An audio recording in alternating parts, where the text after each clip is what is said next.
Huh?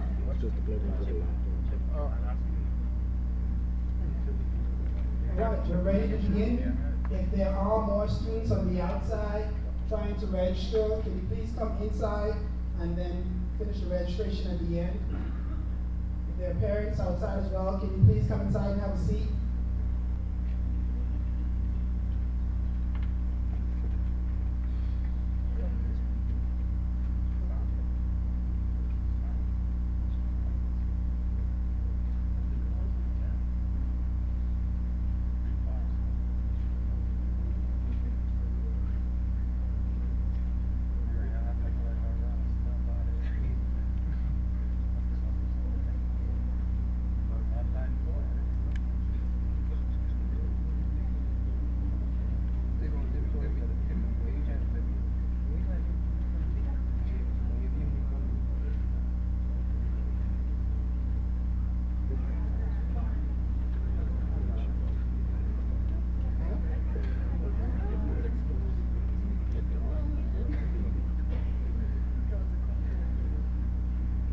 All right, good evening, everyone.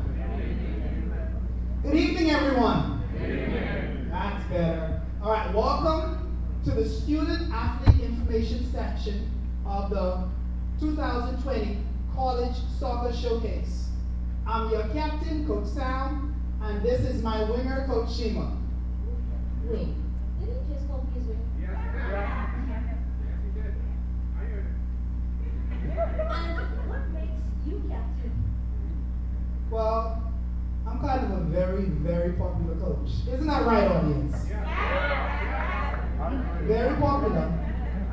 Well, since we're doing this, I have more championships than he does. And I have the largest women's soccer program.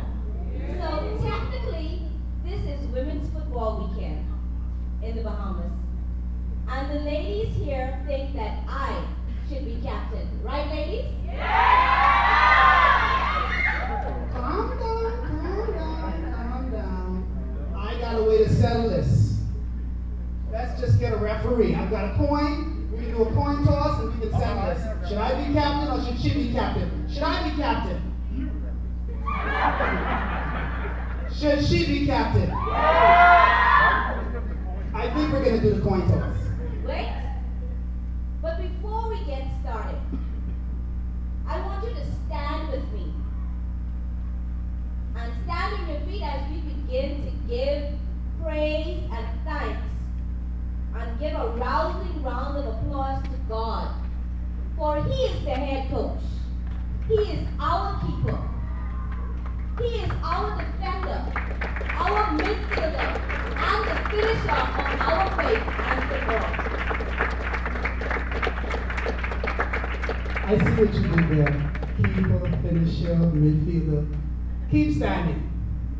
I see you trying to get support. Guys, I'm going to need your help on this one.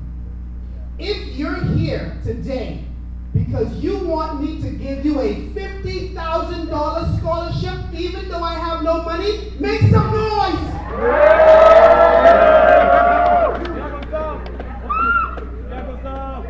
I think we just gotta go with coin toss. Yeah, all right. We got going to us. So this is heads. This is tails. Which one do you want? All right.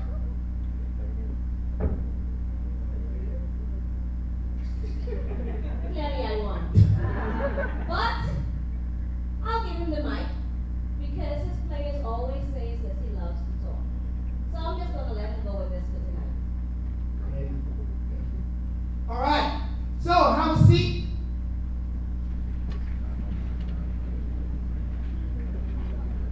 All right, we're about to begin, so let's go over some ground rules. Number one, no phone unless you're taking pictures of me. So put all the phones away. Number two, no walking on and off the field. Or like we say here in the Bahamas, no walking up and down. Number three, last but by no means least. What's number three, Coach Sheila? I want you to give 2 claps whenever we call up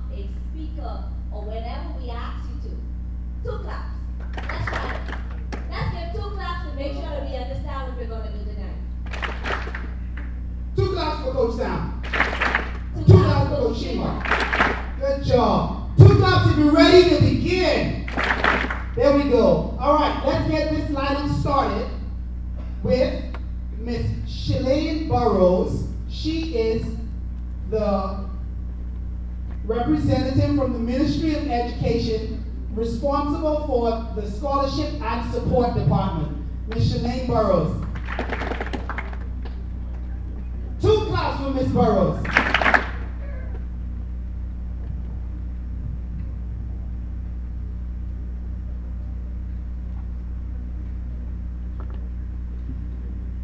Senior government officials, staff of the Scholarship and Educational Loan Division, Mr. Carl Lynch, and the Executive Board of the Bahamas Football Association, special invited guests from our university and college partners, sponsors, partners, and stakeholders of this event, potential scholarship recipients, parents, moderators, good evening. I am proud to be here this evening to mark yet another milestone for the Scholarship and Educational Loan Division's Student Athlete Resources Program.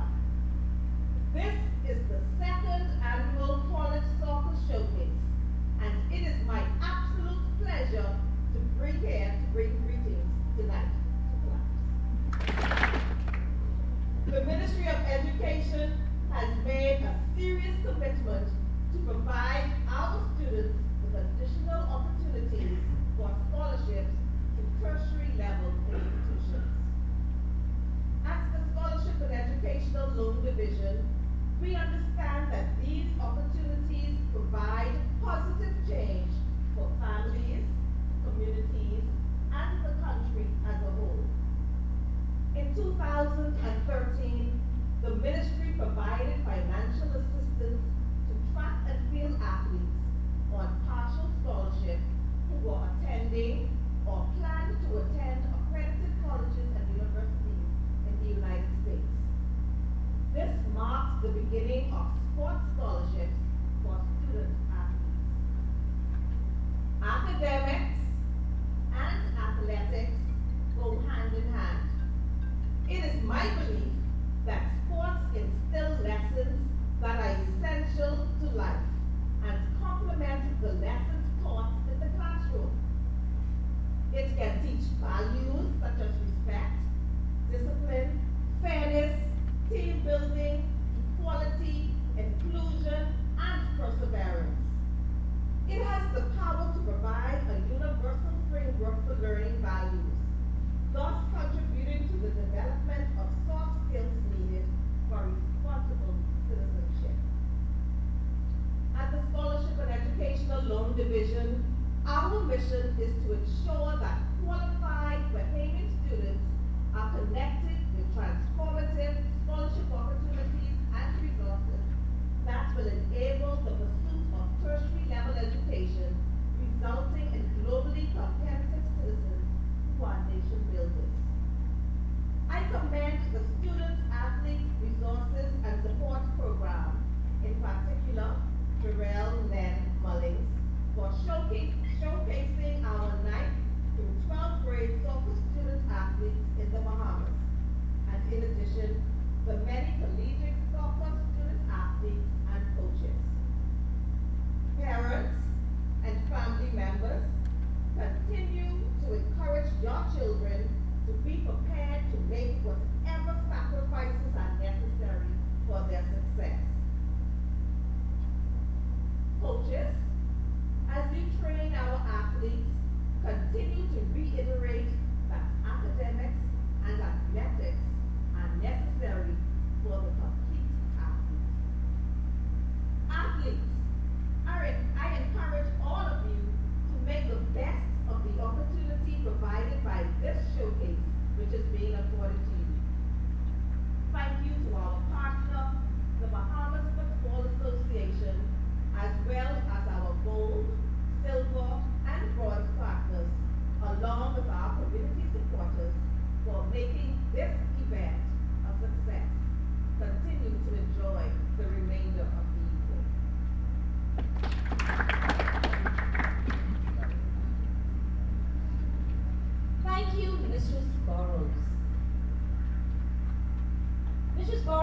mentioned stars and its significance to our country. Can anyone in the crowd tell me what STARS stands for in stars? Anyone? No one? I have a prize. A $20 gas voucher provided by Shell Bahamas. I saw the first hand at the back, white sweater, stand up, come forward. Just say it loud from where you are. Oh, he's reading. That's right. Let's hear it. Go ahead. Student Athlete Resource and Support. Give them a round of applause. And come on down.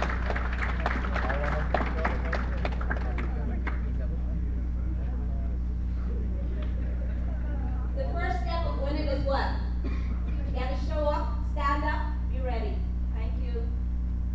Good job. Thank you, Shima. So, we've been throwing out a bunch of acronyms so far. We said MOE, and I think I see people here from the BFA. And now we have STARS. Now that's a lot of letters. And you know what I always say? I hate vegetables. He really needs to write better lines. Really. But here are some more acronyms for you. NJCAA, NAIA, NCAA. Can you tell me what they stand for? That's easy. Of course I know. National Junior College Athletic Association, NJCAA. The National Association of Intercollegiate Athletes, NAIA. I also know that they both govern and regulate student athletes. But can you tell me why they're so important here today? I would love to tell you all of that information. But of course I do know. But I'm going to say that to Ms. Jarrell Monix that's going to come on a little later on. And she's going to explain all of that juicy details for us. But for now, we would like to welcome to the screen Mr. Vince Gemerick. If he is ready, he's going to do a presentation on the NCAA.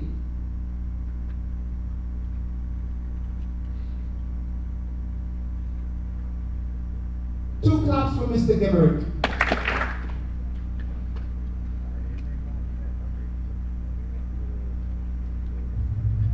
Hi everyone, my name is Nick Zimmer, and I'm here today to talk about playing college sports. This is the 2019-2020 NCAA eligibility guide to play college sports. Just a little bit about myself. My name is Vince Zimmer. I'm a coordinator of eligibility analysis with the NCAA, or National Collegiate Athletic Association. We are one of the collegiate athletic associations in the United States that administers college sports. We're not the only ones, but we are one of them. So the big question we get asked all the time is, how do you become eligible to play college sports or NCAA sports? The very first step in the process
to evaluate your academics and determine your initial eligibility, at least for academics.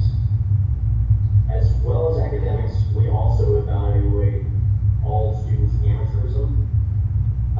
Not going to get into the details here, but I just want to give you some quick tips regarding amateurism. Most important thing for amateurism is when you register with us at eligibilitycenter.org, you're going to be asked to provide some information about the sports you play, the teams you play for,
consider grades in the BJCs toward their core courses or no? Yes, that is a recent change that we have implemented. For BJC grades, essentially what we can do now is if we have a 9th grade transcript, we would use the grades on the transcript. If we have just a BJC but not a 9th grade transcript, then we would use the grades of the BJC.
2020, we have 60 girls, 69 boys, total of 129. Ladies, that deserves a round of applause.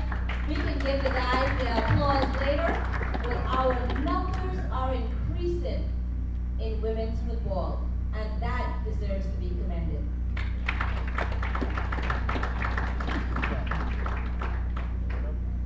That's good information.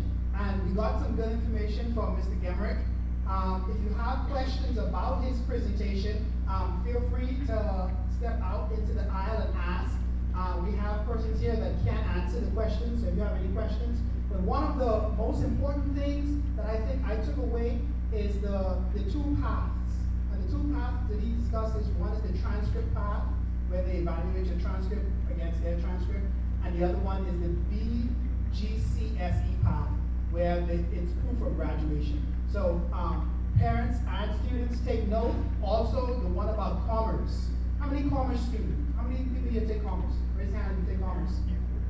All right, so if you're taking commerce as a BGCSE, they don't accept that as one of the core classes. That can be one of the additional classes, but not a core class.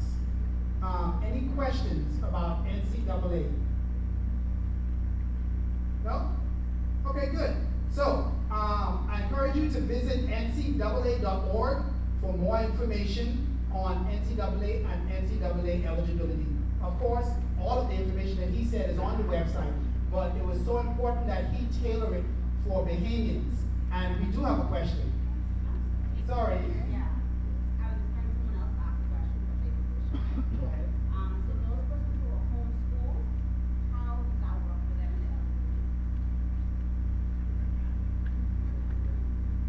So those people who are homeschooled, how does that work for them and their eligibility?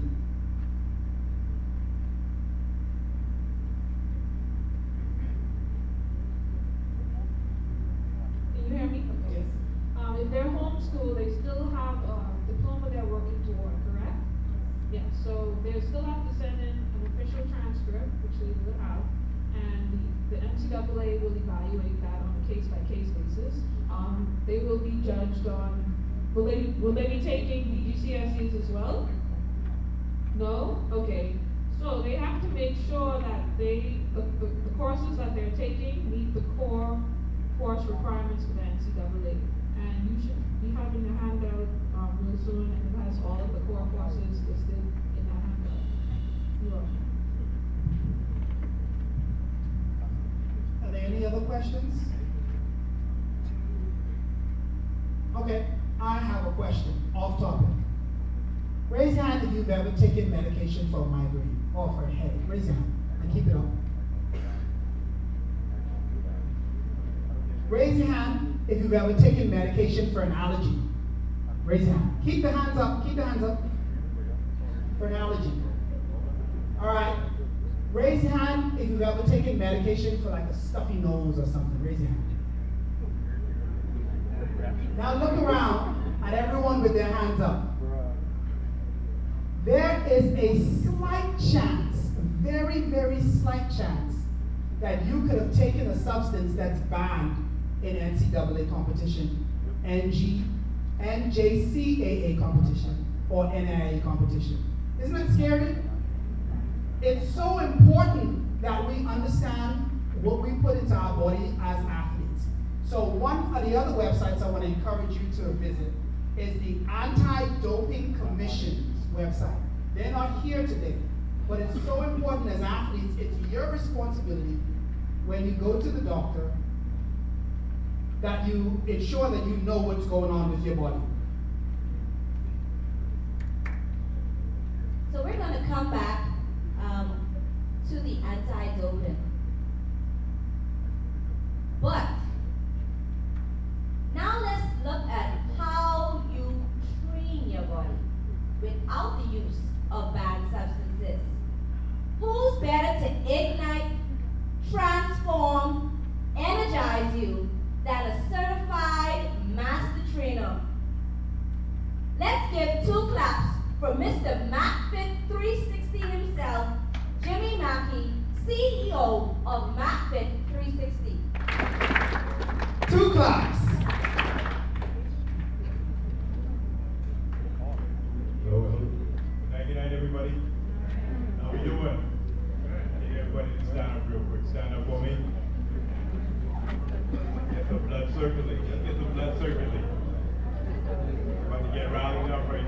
get rallied up right now. Y'all get the 2 clap. I actually do that in my fitness classes, in my boot camps, and with all of my athletes at the beginning and the end. Now that 2 claps y'all been doing, I don't know what that is, but that's maybe a clap and a half. So we're gonna do that 3 times before we start this speech. Got it? We're going for 3 times. We're going 2 claps. When I say 2 claps, you go 2 claps. I'm talking about even the coaches down in the back there. All right? Y'all ready? There's supposed to be athletes up in here. Y'all ready? Yeah. Can I get 2 claps? 2 claps? 2 claps? Thank you. So,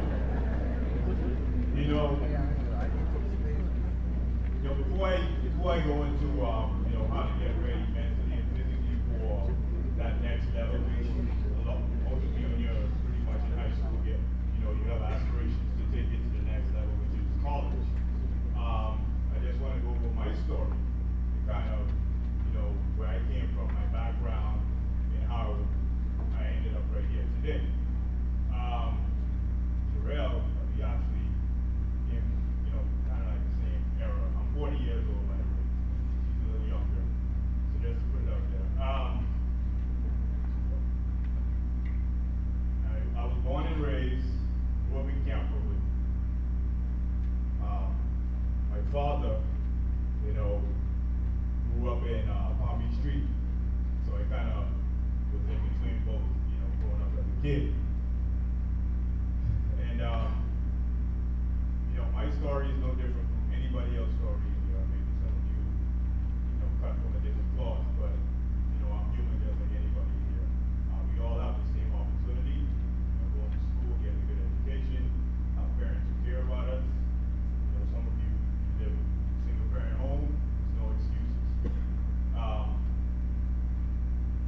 went to CI Gibson till about grade 11. And then I got an opportunity to play basketball in Freeport, Tabernacle Baptist Christian Academy. And, I had 1 year. 1 year. I spent basically my 6th year all the way up to grade 11 pretty much doing nothing. Started playing basketball in grade 9, 10, got a little bit at it in grade 11. Got an opportunity, went to Freeport. Long story short, did some good things. We won the youth council championship that year, which was like about 95, 96, around there. Like wow. But this is where it hit me. And some of you really need to listen to this right now. I was not awarded a scholarship for college. So my senior year, winning championships, we the man, we own the Bahamas when it comes to basketball, reality comes, scholarship offer. All of my teammates who graduated that year got an opportunity to go over and play college basketball. So I'm this kid from Camp Road, grew up with pretty much running around barefoot, guys running around in Michael Jordan, Gucci, whatever. And coach looked at me, Mr. Baines looked at me and was like, what are you gonna do? Like, I have no clue. I didn't even know if I graduated high school that year, because I didn't even put a prom. So I'm this kid I'm lost. I'm like, trying to figure like, now. So got a job, working at some electrical engineering company. I don't know what the heck that was. I was just helping around cleaning up basically the warehouse. And he said to me, you can stay in Freeport, work on your game, and then next year you'll see what happens. There's no guarantees at this point. Right? Like, okay, what's the worst gonna happen? Go to NASA, go back home, and God knows what. So, following year comes along, and we went to Dallas, and we played in a high school tournament. Now, mind you, already graduated, so I'm just trying to do something. So, in a tournament, my opportunity comes, and coach grew up with play, and at the time, my vertical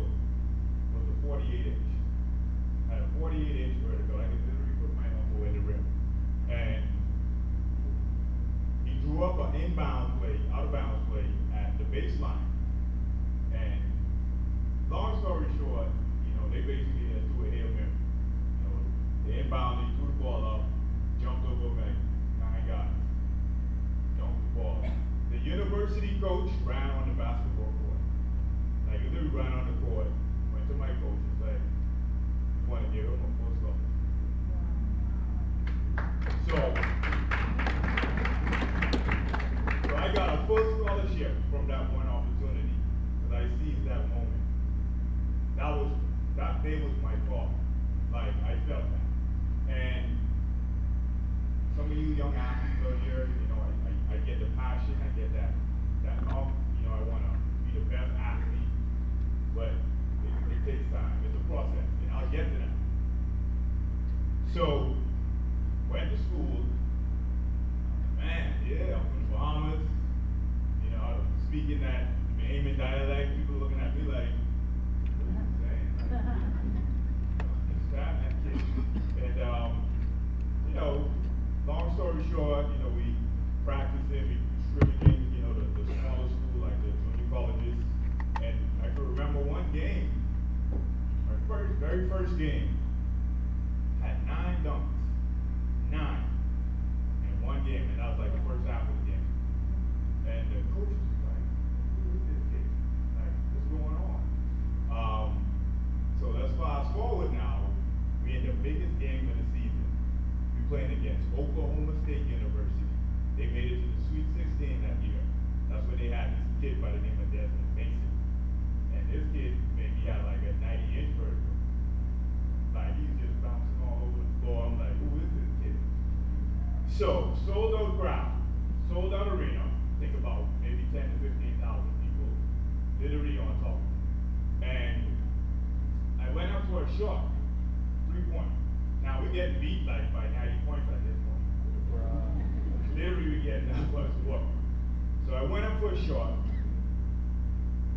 I missed. Right?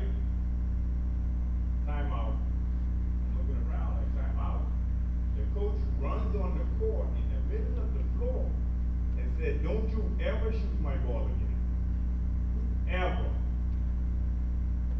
So, like, what? Don't shoot the ball again? Like, that's how I'm like, my heart is broken right now. Like, my whole confidence, like, everything basically went to the ground. Like, I'm done. We end up finishing the year like 4 and whatever the record was, like 30-something games that year. 4 games we won. 4 games. And it just didn't feel right. I had teammates who smoked marijuana on the team, all they wanted to do was party. But me, physically, mentally, I was like, I didn't do it when I was home, where everybody thinks marijuana, everybody smokes marijuana. I didn't even do it back then, so you think I'm gonna do it now. And I just didn't, you know, I just couldn't cope with that environment. It wasn't conducive to what I wanted. Because all I could know was, I was this kid who come from here, and I want to go here. My goal is to get to that next level. So I transferred that year, my freshman year, I transferred out. Went to school in California, Master's College, small NAI Division I school. And my head coach at the time, he was best friends with John Wooden. So, you know, when you hear the word John Wooden, that's like legendary. It gets no better. So John Wooden is, you know, sitting on the side in our practices. I'm like, John Wooden. Like, I've never been exposed to this type of people like this, you know, and he was evaluating the players. Everybody was getting evaluated, and his head was down, like, you doing, sleeping? You know, at the time, maybe that's what he said. And so coach called me in, sitting down, we talking evaluation. Like, yeah, this kid is talented, he's gifted, but he has no skill. No skill, right?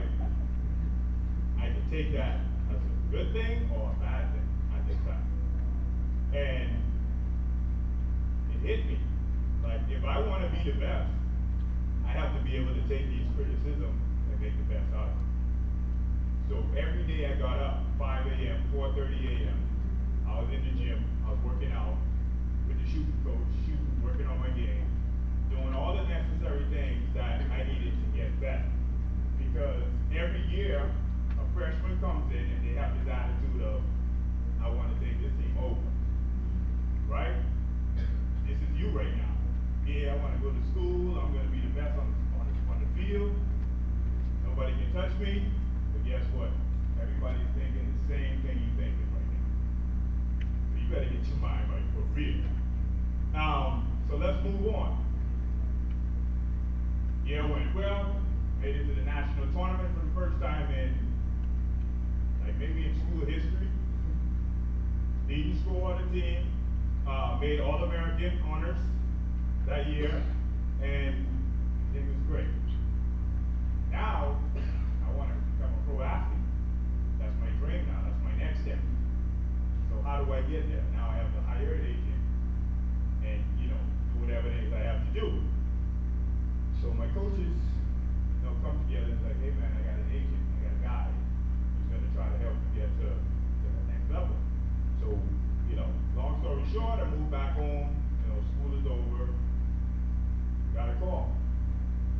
Sitting down, worried, sweating, every day I'm going to the gym working because I'm just trying to be ready.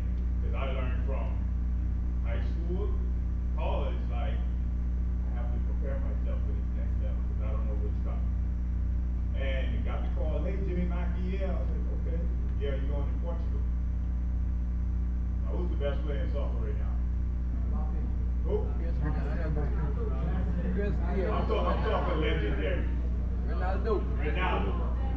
Where's Ronaldo from? Exactly. So I get a call, and he says, you're going to Portugal. And I'm like, okay, Portugal. Where? FC Porto. FC Porto. Anybody familiar with that name?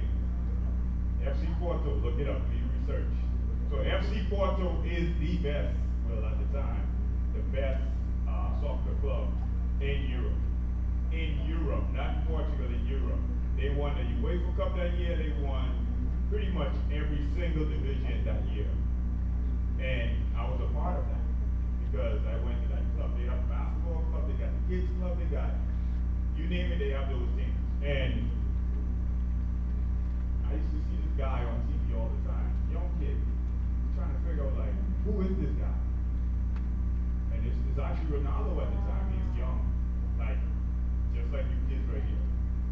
And they would always show him working out. And I never got it at the time because it's my first year, and I'm living life. I'm a pro athlete at this point. And by the way, I actually led the team in scoring my first year. We won the championship and did all of that. Played in the Euro League, did all of that. I represented my country, the Bahamas, national team honors, all of that. But this just goes to show you that the point in my life from growing up, I had nothing. My goals was to become something. And I worked my butt off, day in, day out. Day in and day out. Some of you think you got it made right now. Some of you might come from humble beginnings just like me. But everybody has an opportunity. Every single one of you in here has the opportunity to make it to that next level. It's what you do right now. It's what you do tomorrow in front of those coaches. It's what you do tonight when you go to bed, before you go to bed, how you prepare yourself. And when I saw Ronaldo working out on TV, I mean, it's in Portuguese, I'm just looking at captions, I'm reading. He was a god, and he was a god at that time growing up to those people. So I was like, wow.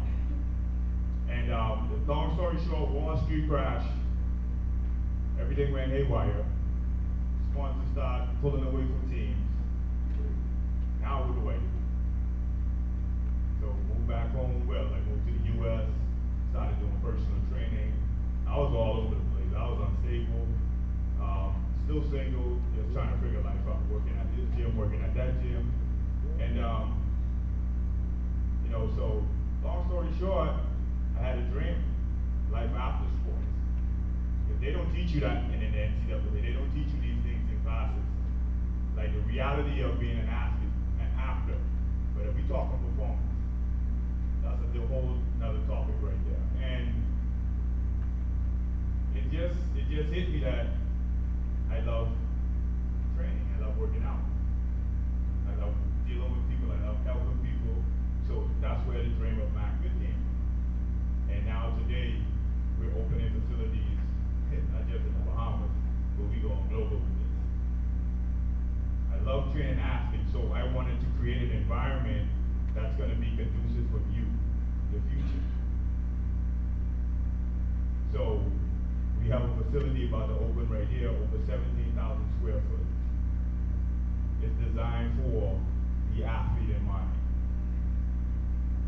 All right, so let's keep moving. Training, let's talk training. So that's just a little something about me. Let's talk training. How many of you wake up 5 o'clock in the morning to go work out? I see one hand. Two hands. He's like maybe 5:30, that's 5:30. Okay, so here we go. Now this is the mindset, and this is the physical side of it. Get your butt up early. You have to prepare yourself for the worst case scenario. Because when you get on that plane and you say, I'm going to college, you got kids 10 times better than you. So how you prepare yourself now, physically and mentally, those coaches, they see that. This event started, supposed to be 6:05. I'll tell you a quick little story. I had interviews today hiring new employees for our front desk. And this kid blew the interviews away. His opportunity was yesterday. And he showed up 8 minutes late. Not at my house. That's his opportunity and he lost it. He lost the opportunity to get that job. He was actually going to get the job, but he showed up 8 minutes late.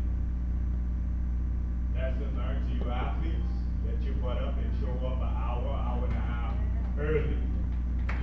It ain't gonna be fault, it ain't Daddy's fault. I'm sorry, that won't work. That ain't gonna cut it. Those coaches in the back there, you think they're gonna be your friends right now. Watch when you get in their hands. They don't care. It's about business. You gotta take care of a business when you get that opportunity because you only get one shot. You hear me? You get one shot at it. And if you're really, really good, you might get 1.5. They might accept and be like, okay, we'll look past that, but you get one shot. I'm gonna leave this last quick little thing with you. You know, be good to your teammates. Leave a lasting impression on your teammates wherever you travel, because you never know.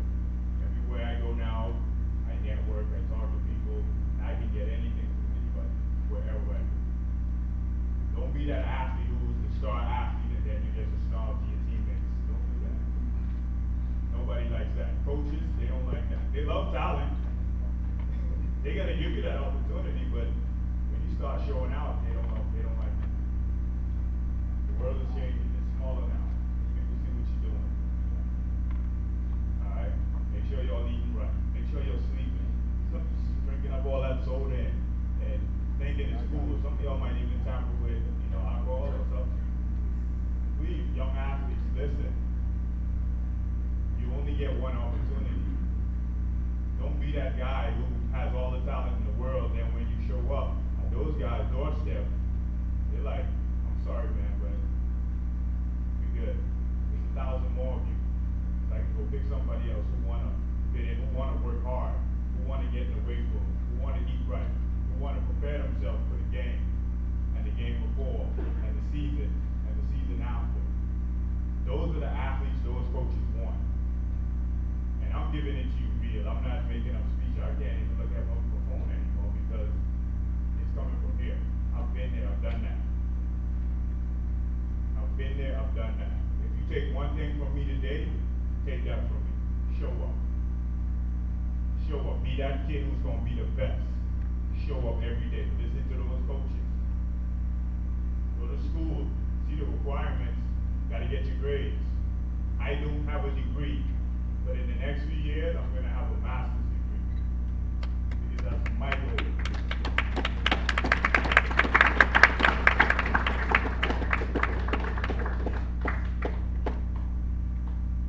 Lastly, put God first. In everything you do, I don't care how much money you think you got, or what your parents did do for you, or how many toys you bought for the kid. Put God first. Everybody stand up. Now we bringing it from the bottom on this last one. 2 claps, 1 time. We bring it from the bottom. When I say 2 claps, I want you to bring it from the bottom. I want you to bring the ceiling down. Y'all ready? Yeah. See, y'all ain't ready. I told you you only get 1 opportunity. Y'all ready? Yeah. Can I get a 2 clap? Thank you.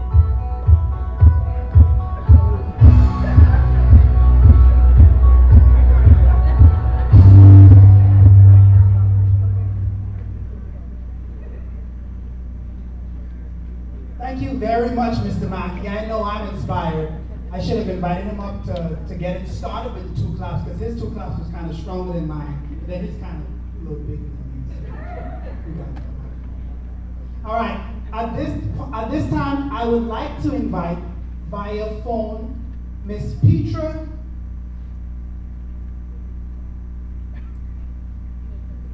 Haven, Executive Director of Bahamas Anti-Doping Commission.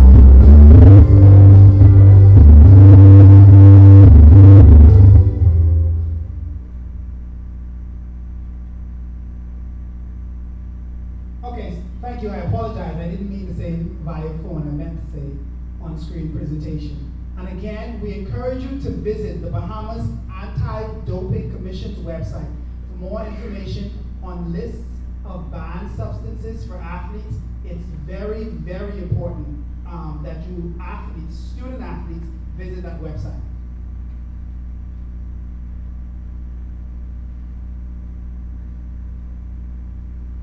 Okay, so we've heard from coaches and administrators, but what about the students and parents? Those who sat right where you are and applied the information presented to them. Have we heard from them as yet?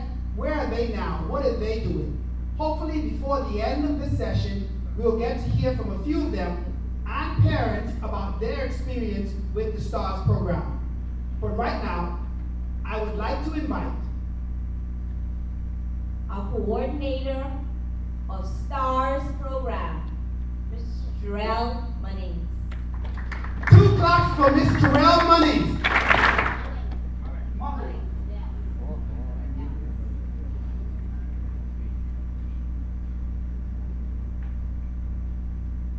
Good afternoon, students, parents, coaches, esteemed guests. Oh, good evening now, good night. All right, so I'm going to speak to you a bit about the STARS program, but before I get started, let me see how many of you have signed up already. That's about 17. Okay. All right, so hopefully at the end of this presentation, you will sign up. But I want to thank you all for coming to the showcase. Showing up is the hardest part. Some people never do that. So I commend you for that. I commend your parents for getting you here. And I commend you for taking advantage of this opportunity. So before I start my presentation on the STARS program, I'll tell you a bit about why it started. You just heard from Mr. Jimmy Mackey from MacFit 360. So essentially this program started because I wanted to help persons like him, persons like some of my friends, that never went to college and they were exceptional athletes. we stop and think for a moment. What if Mr. Mackey had a STARS program when he was in high school? What if he knew about this when he was in junior school? What if he had someone to walk him through the process and educate him on what it took to take his game to the next level and become a college student athlete? He probably wouldn't be here today. He'd probably be somewhere rolling in millions or billions right now, right? So, I'll tell you a story. I had a friend,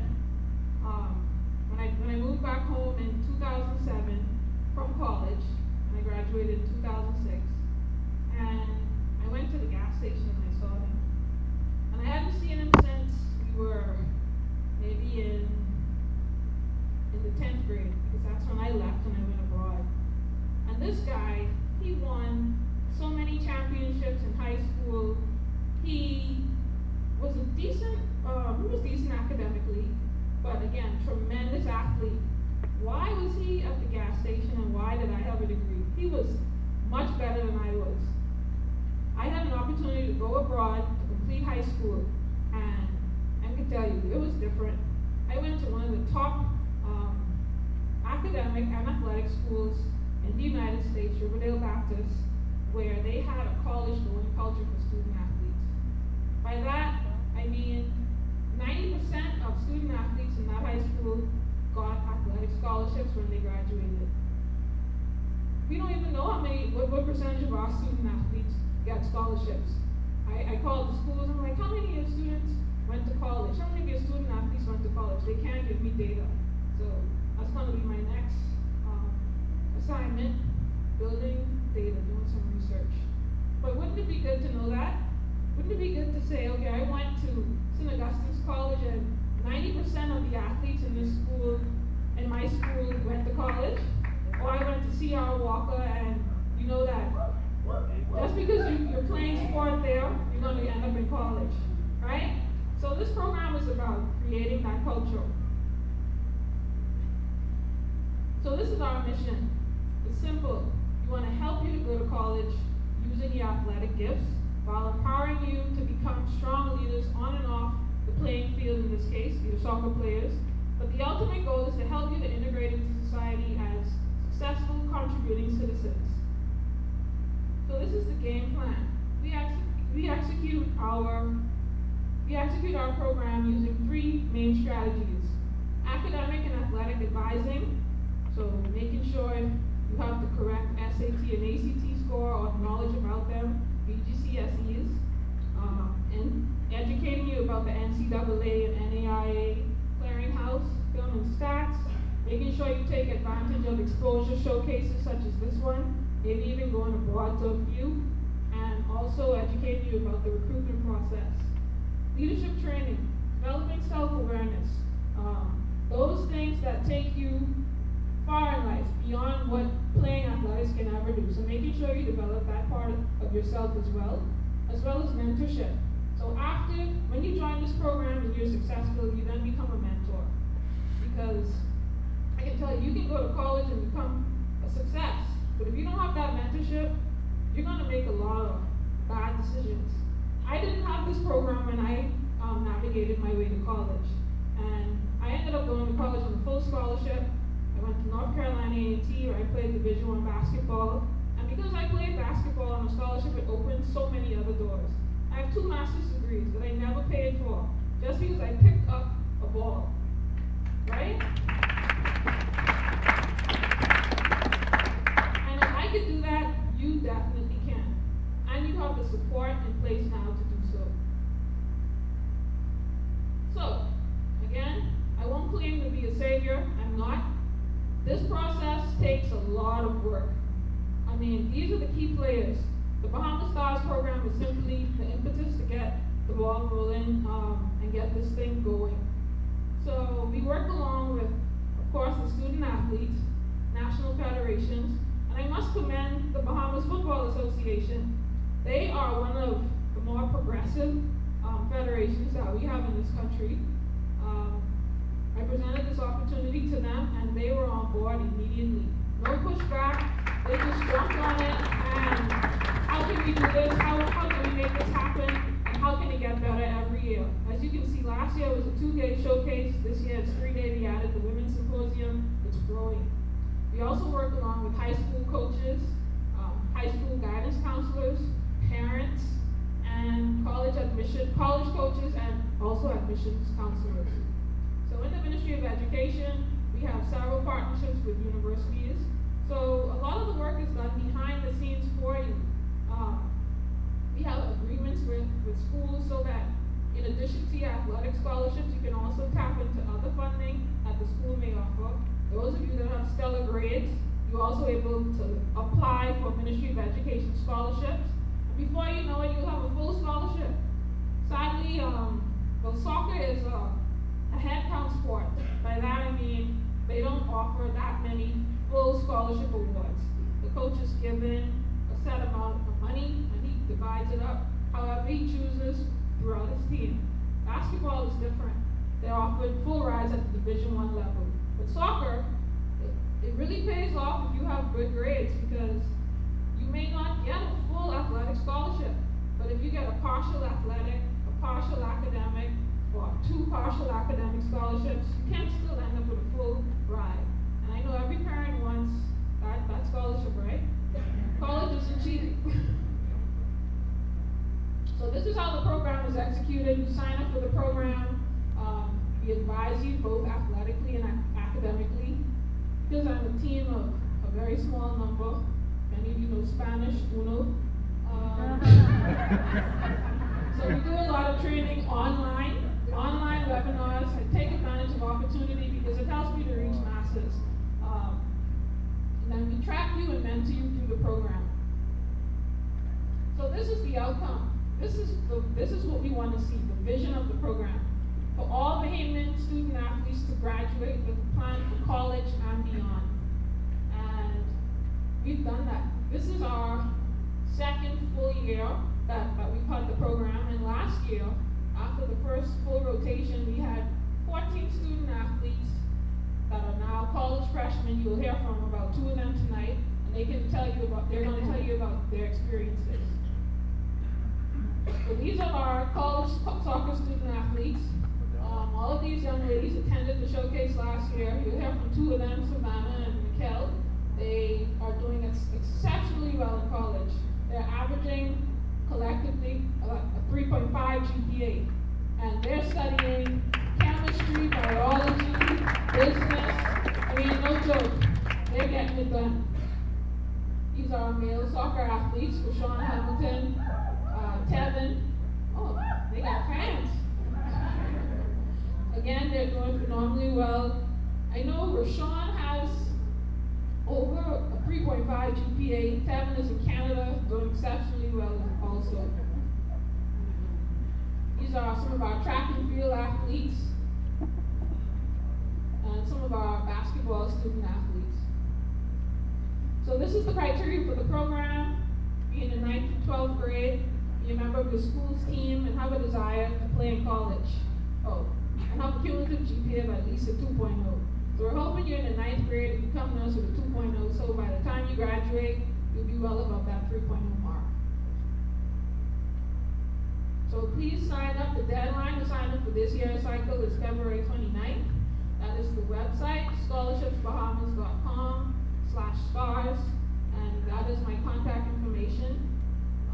You social media persons, make sure you follow us on all of the social media sites. Our handle is Bahamas Stars. Any questions about the STARS program? How many of you are going to sign up today? 1? All right. This one, I'm rocking with 1. Okay. So moving along into a presentation about the NAI and NJCAA. Who can tell me what NAI stands for? Alright, so y'all need to sign up for the STARS program.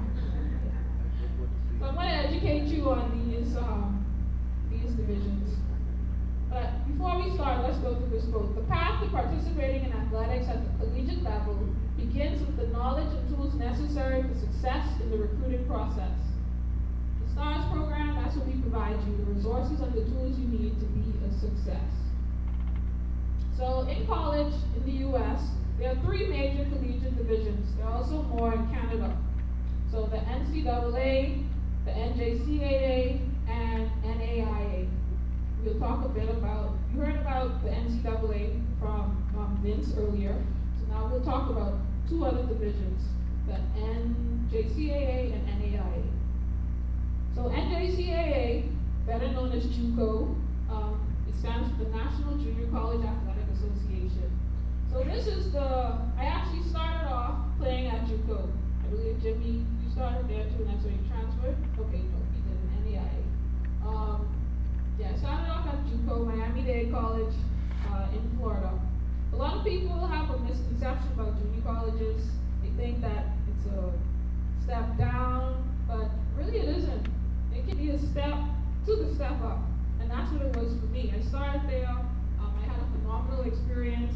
I had a full scholarship there as well. We'll talk about how they distribute funding in junior college levels. But again, it's a good starter for many student athletes. Many Bahamians start off at junior colleges just because they aren't able to make the 5 BGCSEs required for NCAA, and they have phenomenal careers. So the NJCAA, or JUCO, regulates intercollegiate athletics of community colleges. It is the community college counterpart for the NCAA and NAIA, which oversee 4-year institutions. So NJCAA are basically 2-year institutions. The organization's mission is to promote, govern, and foster a competitive environment for 2-year college athletics. It has over 500 member colleges participating in 14 men's and 12 women's sports, including esports. So you gamers, there's hope for you in there too, if soccer doesn't work out. And there are 50 national championships, including 9 football. So there are 3 levels in the NJCAA. There's Division 1, Division 2, and Division 3, just like the NCAA. So in Division 1, you can get a full scholarship. They provide tuition and fees, room and board, and can cover all course-related materials.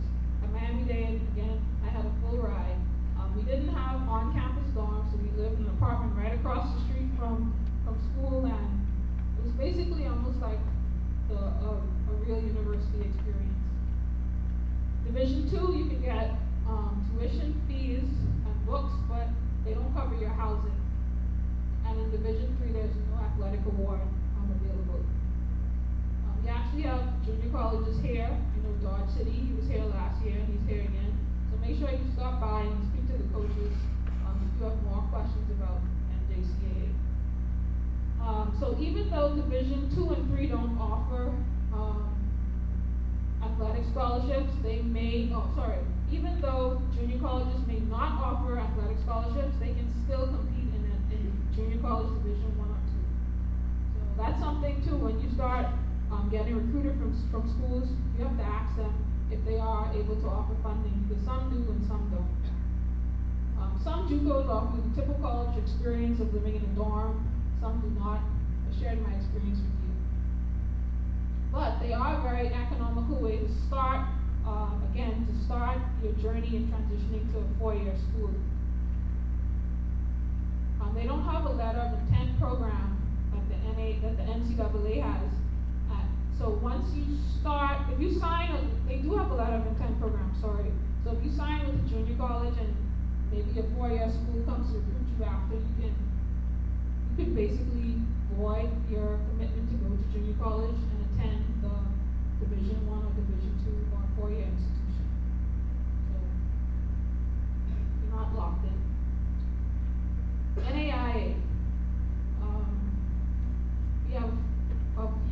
We have a few NAIA schools present, and they'll also be watching you online. That's signed up for the online stream. So it stands for the National Association of Intercollegiate Athletics. So why choose them? They have 77,000 plus student athletes that participate in sports in over 250 schools. They gave out over $800 million in scholarships last year. They have 21 conferences and 27 championships. So again, it's a competitive league. well. You don't always have to think about NCAA Division I, Division II. NAIA is a great option. So some of the benefits, they really focus on the holistic experience of a student athlete.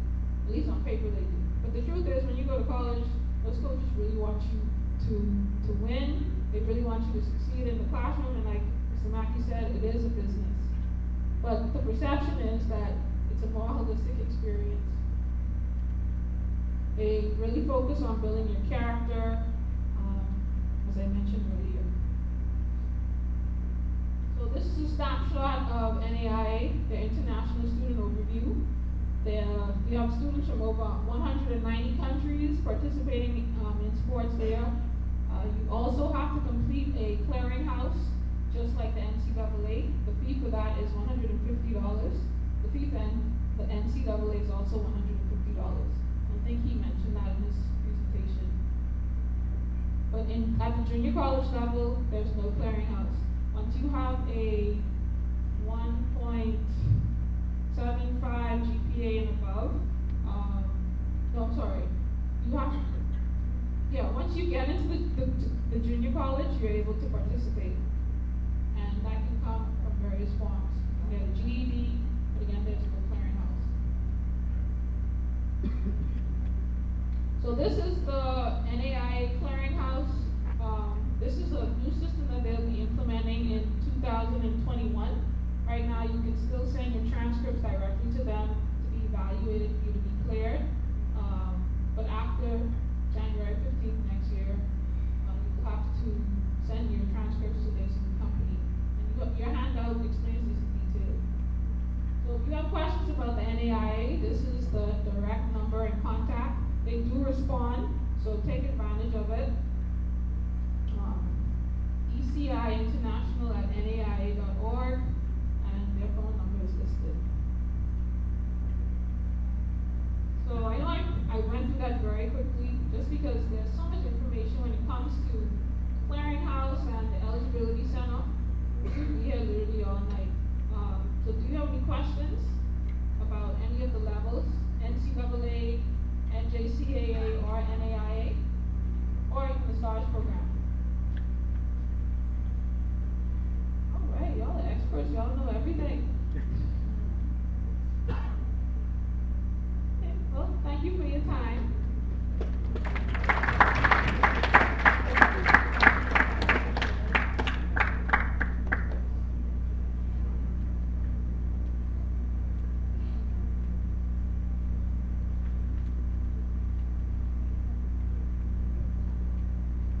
That was a lot of helpful information. Can we get 3 claps for Jarrell? 3 claps for Jarrell? All right, we're all the way.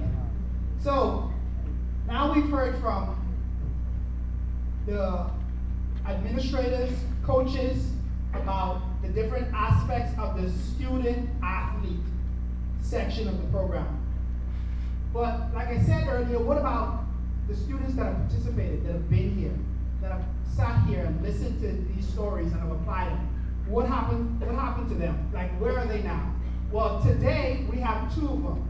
We have Savannah Rowe from Allen University, and we have Mikhail Yellup from Arizona Western College. They're both here, and they're both going to share their experience. And also, Mr. Yellup, Mikhail's father, he's also here to kind of offer some tips to parents on what they can do to help support their athlete's dream. But first, Ms. Savannah Rowe.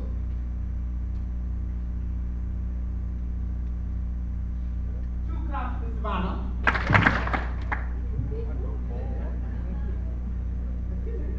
Hi, Savannah.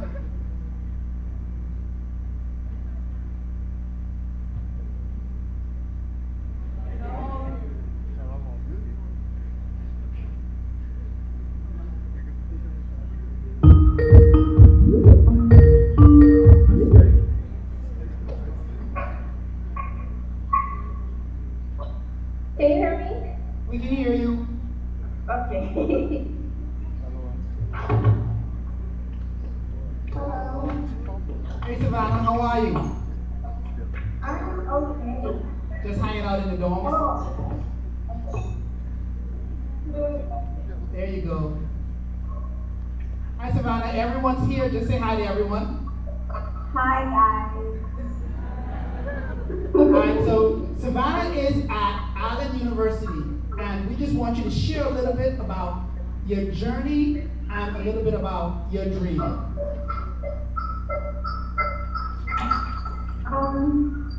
Can I see? Okay. Yes, we can hear you. So, what do I begin? I've been playing soccer since I came out the womb. So, it was really, this was my dream basically. I had to go to college, I had to play soccer. And my high school, they didn't have a soccer team, so it was kind of hard for me to, I guess, be seen because I played club all of my life. But unlike the other students, I didn't have that high school where I could be seen by other people. So when the showcase came, it was really a great opportunity for me. Even though I had already graduated high school, I took the gap year because I graduated at 16. I didn't think I was ready to go off yet. I got some academic scholarships, but that wasn't what I wanted. So I was grateful when the showcase came about that I could, be seen by college teams and schools. And then my coach, Alexander Luton, she found me, and I'm here. So what were some of the important steps that you took to get you there? Pardon? What were some of the important steps you took to get there? My grades were one. My grades had to be on point. My mother, she never allowed me to drop below a 3 point. Honestly. My SAT scores, I didn't take the SAT in high school, I took it afterwards, and I studied hard. So studying is very, very, very important. Your grades are very important because if you don't have the right grades, you can't get any scholarships, academic or sports. And training, mentally, physically, when you play in school or club, just take what you do seriously because there are people watching you and they want you to win. It's just that you have to want to play yourself. And now that you're there, how is it? You're away from your parents, you're living in the dorm, what's the experience like? Of course, when you're away from your parents, you're gonna love it.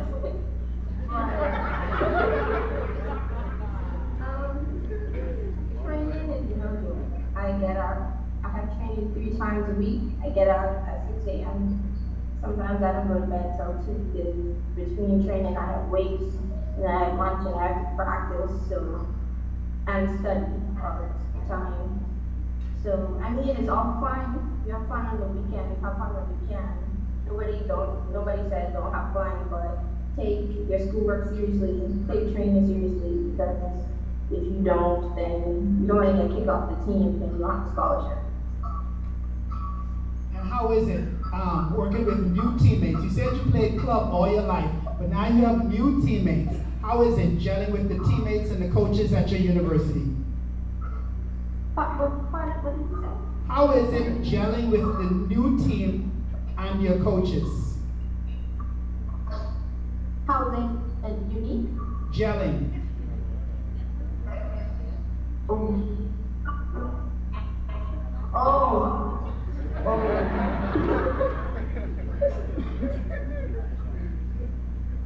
Okay, I'm the only Bahamian on my team, and my teammates use Jamaicans. So I'm not actually the only Bahamian at the school, so it was kind of rough for me when I got here. It was a big, huge culture shock for me. Even though this is a historically Black university, but it's really, it was different at first, but eventually I had to get used to it. It's always going to be different being away from home. It's not the same food, the same people. People aren't like behaving people. I can say that anywhere I go. And any last advice for those sitting in the audience that think they cannot follow their dream? Any advice? Believe in yourself, please, because I mean, it's always going to be times when you feel like I don't want to do this. I can tell you the amount of times I quit in my head, and my mom, she would wake me up and say, "You're not going to practice?" And I would say no, and then she was like, "Okay, well I'm leaving now, so you have to be in the car." I quit so many times, but it's all right to feel down and bad, but just know that you have to get up, because nobody's gonna force you to get up, but you have to want something for yourself. And especially for the young ladies, being a female is hard enough in the world. People don't really take us seriously. You know, your education is the one thing people can't take away from you. And I would just say, work hard. Your dreams are your dreams. Nobody can take that away from you. And just do your best. Tomorrow, the next day, anytime, just do your best. Thank you very much, Savannah, Coach Dario, Kaylin, and some of the former teammates in here. They just wanted me to say hello. So thank you very, very much.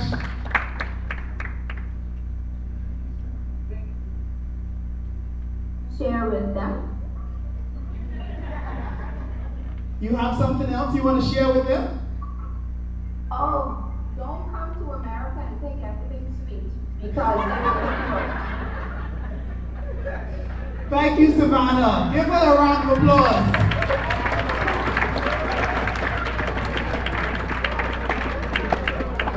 All right, next we will hear from Mikhail Yellow. She's also here.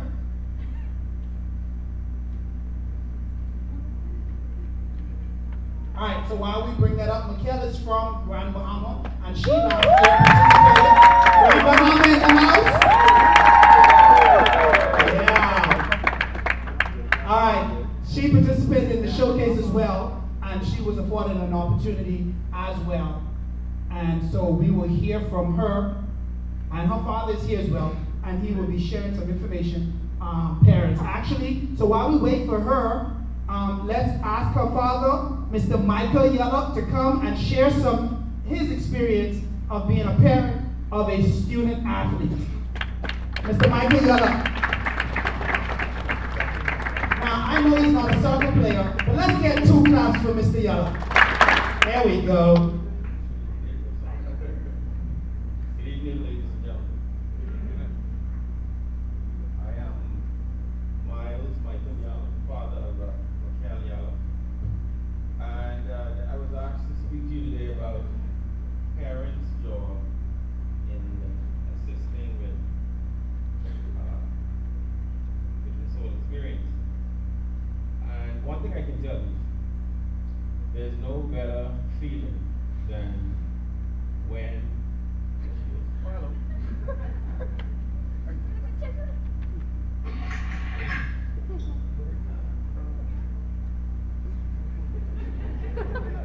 Okay.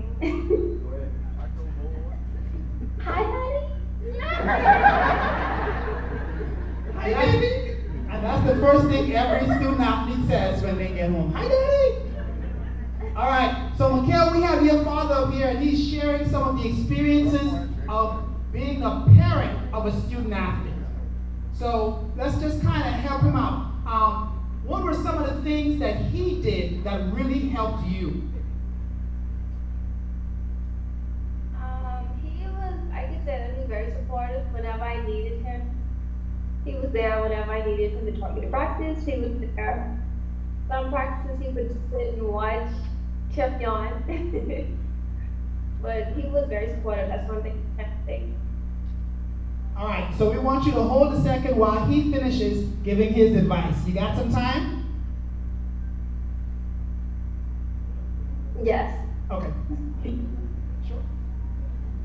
All right, so he says he wants you to go first. All right, so what were some of the steps that helped you to get where you are?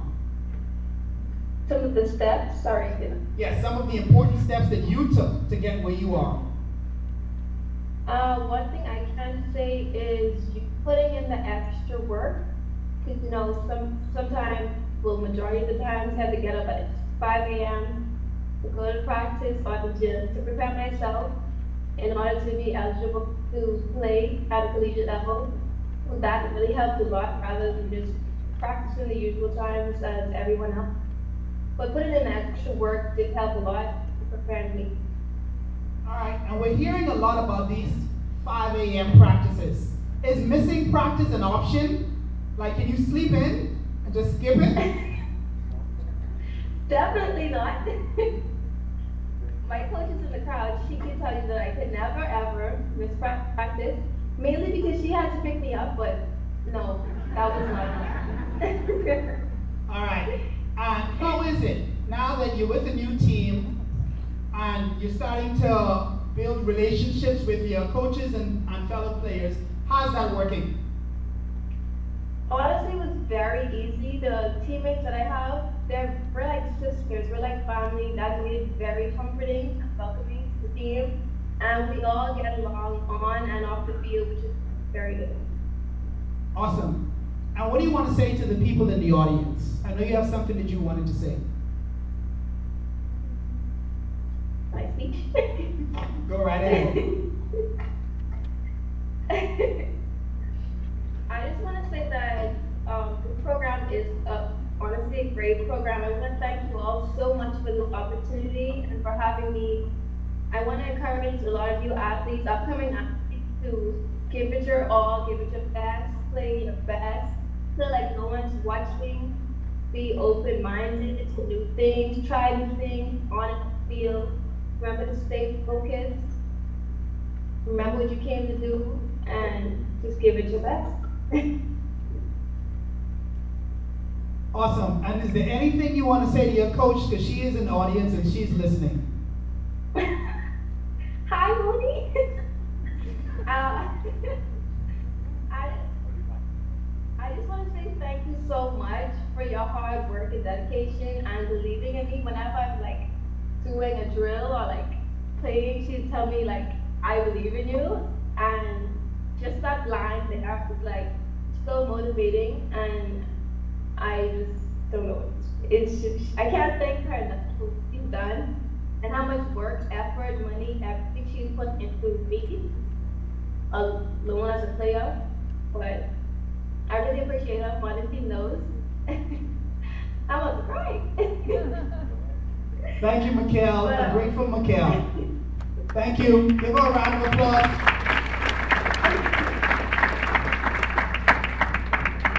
And now we have a father again with some more tips.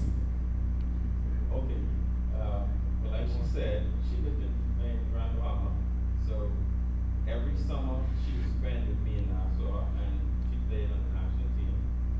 So every summer it was practice in the morning and practice in the evening, and driving her there, picking her up, watching some games whenever I had a chance.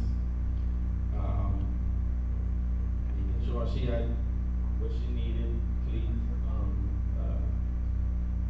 soccer cleats, you know.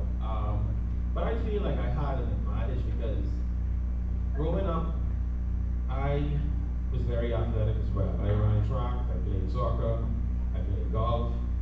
So I had an understanding of what it is to be an athlete, and it's not easy. And I didn't go to college. Mikhail is 18, I'm 39. Started very early.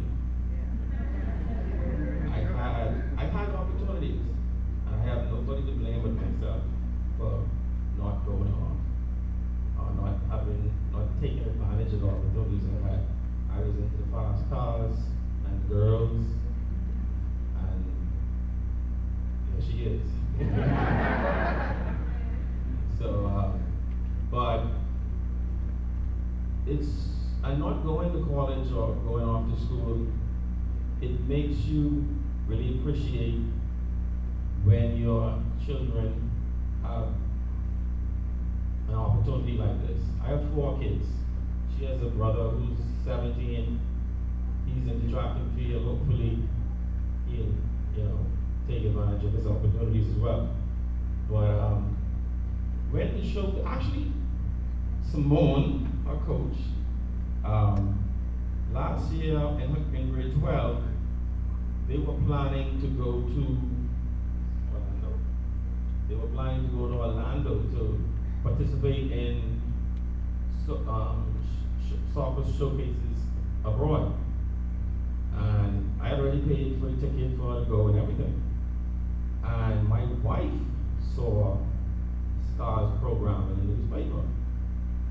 And I said to her, my wife contacted me and said, why don't let her come to Nassau to do the Stars program? And I said, sure, sounds good. Kelly actually said to me, Daddy, I don't want to put that much strain on you. I don't know if I look familiar to any of you. I don't know if you know my name, but 2 years ago, my last son was born slightly premature, and we had to airlift him. His medical bills cost a little shy of $300,000. There's a British American commercial on TV. You'll probably see me and my family on that British American commercial from time to time. And I had already put aside funds for her college education, and he came along and sucked it up. So, we were really looking for her to get a scholarship. And she said to me, Daddy, you already paid for me to go to Orlando. I said, baby, don't worry about it. I'm gonna pay for it. The Stars program was before she went to Orlando. She came, performed well, she got 3 offers at the Stars program. She got 3 offers. She went abroad to Orlando, and nothing materialized from that. So if she had not done the Stars program, she might not be where she is.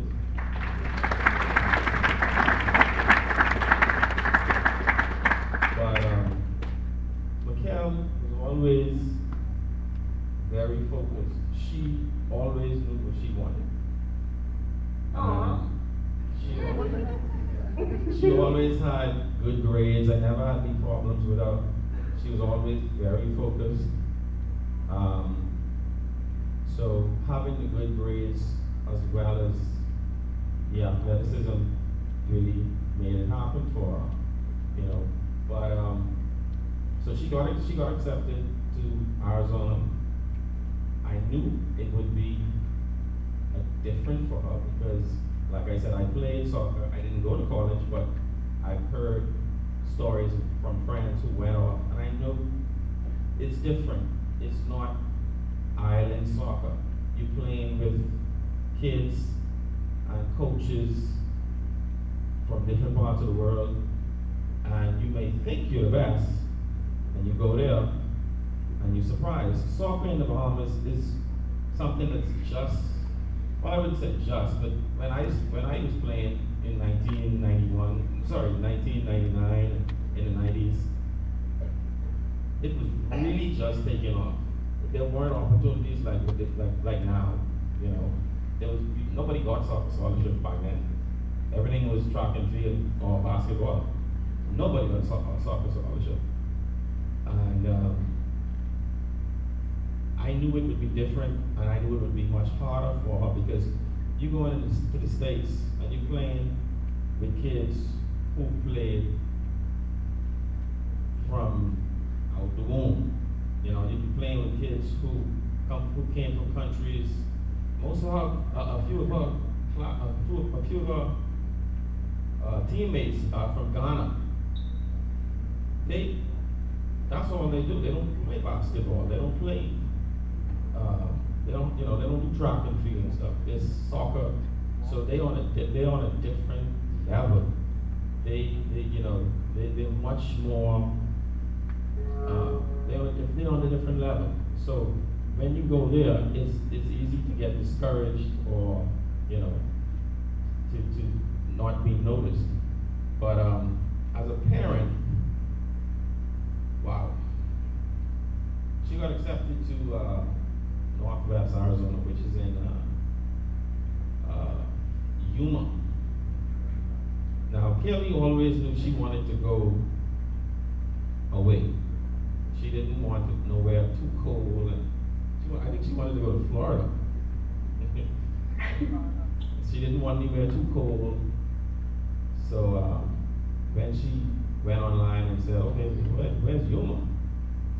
It was a very small city in Arizona, very small.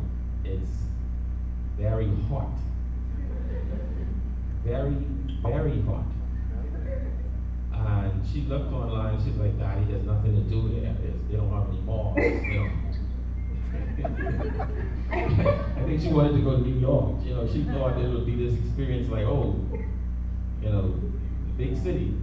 So to our surprise, it was not. Very small city, but very hot. And in preparing to, after she got, now leading up to, after she got accepted, there was still a lot of paperwork and fill this out and fill that out, and you have to try to let them do as much as they can do, but still understand that they're young adults. This is why I wanted you to talk. Wanted her to talk first, because I thought she was come on by now, but they're young adults and they think they know everything. And you have to let them do as much as they can do, but understand that they can't do everything. And plenty times I had to say to Kelly, is that filled out yet? No. And she's dragging her feet, and they don't understand that America moves at a much faster pace. And if you miss out on the opportunity, there are 1,000 kids behind you ready to go. So many times it was, has that been filled up? Not yet. So let them do so much, but the times you're gonna have to step in and say, okay, we gotta get this finished. We gotta do something else. Get your visa sorted out early. Don't wait till, I think we had our visa at the same time she came for the showcase. We applied for our visa, which is in February. Don't wait until June, July, August, when it's the mad rush, and she got accepted, full ride, full scholarship.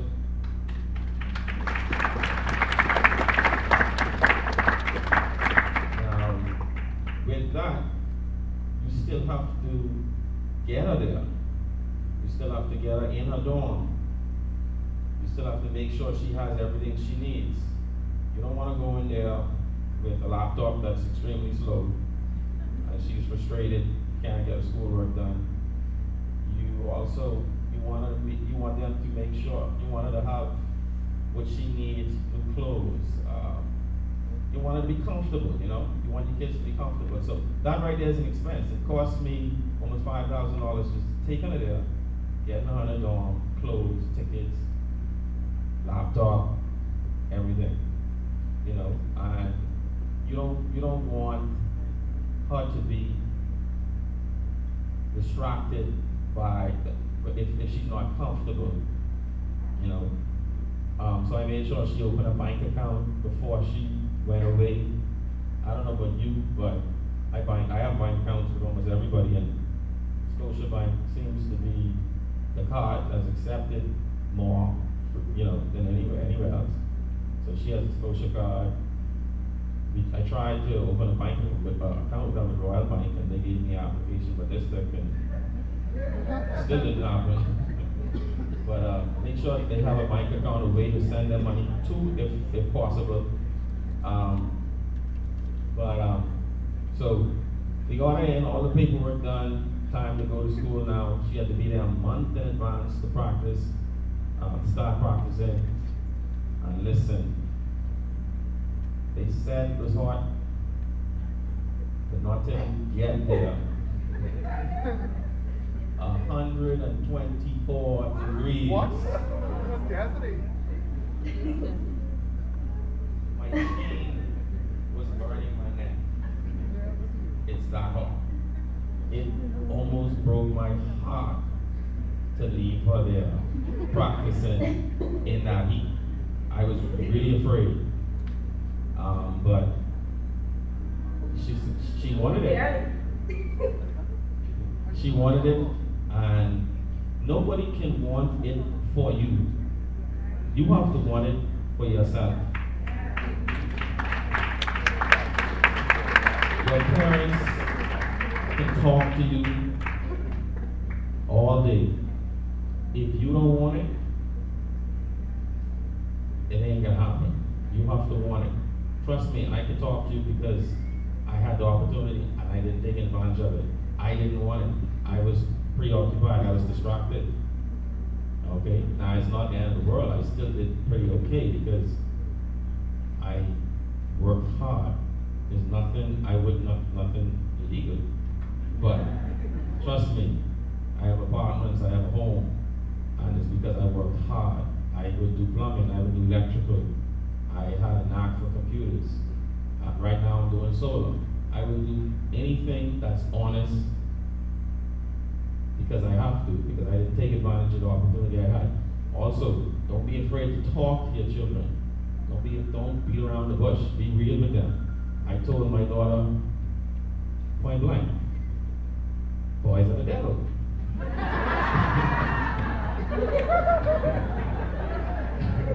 And especially when you go to college, the things that I said to her that she will tell you is true.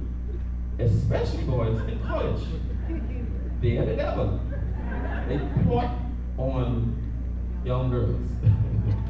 So talk to them, be real, because ladies, I'm glad to hear that more ladies are applying themselves. That's really good. But just also understand, when you go over there and they give you a free ride, they give you a full ride, that's an investment. They expect to see a return. You don't give them a return, you're coming home.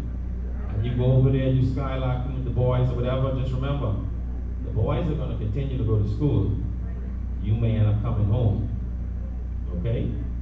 And, you know, one time, when we got her there, and she was settled in, when you take them there, plan to spend at least 3 or 4 days getting them in, getting them comfortable. You don't want to just drop them off and then run out of town. You know, I spent about 3 or 4 days making sure she was straight, comfortable and everything. Also, when I came back, the girl who was on, what's the lady's name who was on before? Savannah. She has it good. She said she practiced 3 times a week. And she practiced twice a day. In that heat. So, one time, a few months, I think it was maybe last year, she got there in August, I think maybe in October, November, she called me crying. Daddy, I just want to come home. Her coach was hard on them, and her coach had this thing. Everybody suffer. One mess up, everybody suffer. Everybody got to run laps. And she called me and said, Daddy, I just want to come home. So I said, baby, Daddy proud of you. You're off at school. I said, if you come home now, no big deal. You just go to UB. And I know she doesn't want, I'm not knocking UB, but I know she does not want to go. She will always want to go off. So I said, you just go to UB. And she was right on point. She was right back in line. And you don't, as a parent, you don't let them see you break down. You have to be their strength. Even she told me something that her coach did that I didn't fully agree with, and I never let her know that. Well, she have a new coach now, so I can say this now.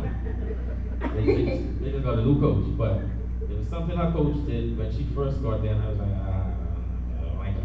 But I would never let her know that because her coach, she'll cut you quick. She cut 4 girls in the first 3 or 4 weeks. And one girl got cut because she was talking to them and the girl just laughed. And that was it. Off the team. Off the team. And I understand why, because you can't let one player poison the whole team. It seems harsh, but if you, as a coach, if you let that happen, you lose control of the team. Next thing you know, the coach will get a new job. So that's things like that. You have to be strong for them. You have to encourage them. Make sure they have everything that they need because they're in a different country. It's a new environment. You don't know who is going to be on their team. You may have some teammates who bullies. You may go, they might be a bully in the school or whatever, and you have to make them remember what you are there for. You're not there just to play soccer. The key thing is education. You're there to get your education. Of course, you're there to have a good time, but you have to be focused. You have to be focused. You have to be prepared. So, and the STAR program, this is, like I said, this is excellent. This is with a program like this, there's no reason why, if you are serious as an athlete, you won't have the opportunity to further your education. Jarrell has been great. The whole program has been great. Jarrell, I think once or twice I even felt guilty. I was texting 11, 12 o'clock at night. But she's really the best. All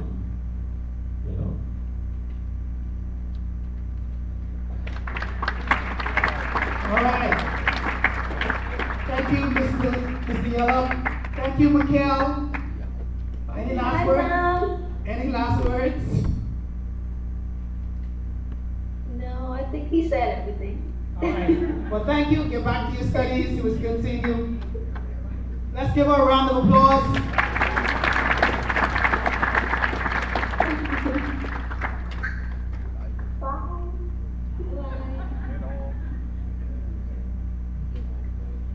Alrighty, let's say thank you to Mikhail. We say thank you to Mr. Yellow. Let's give them another round of applause.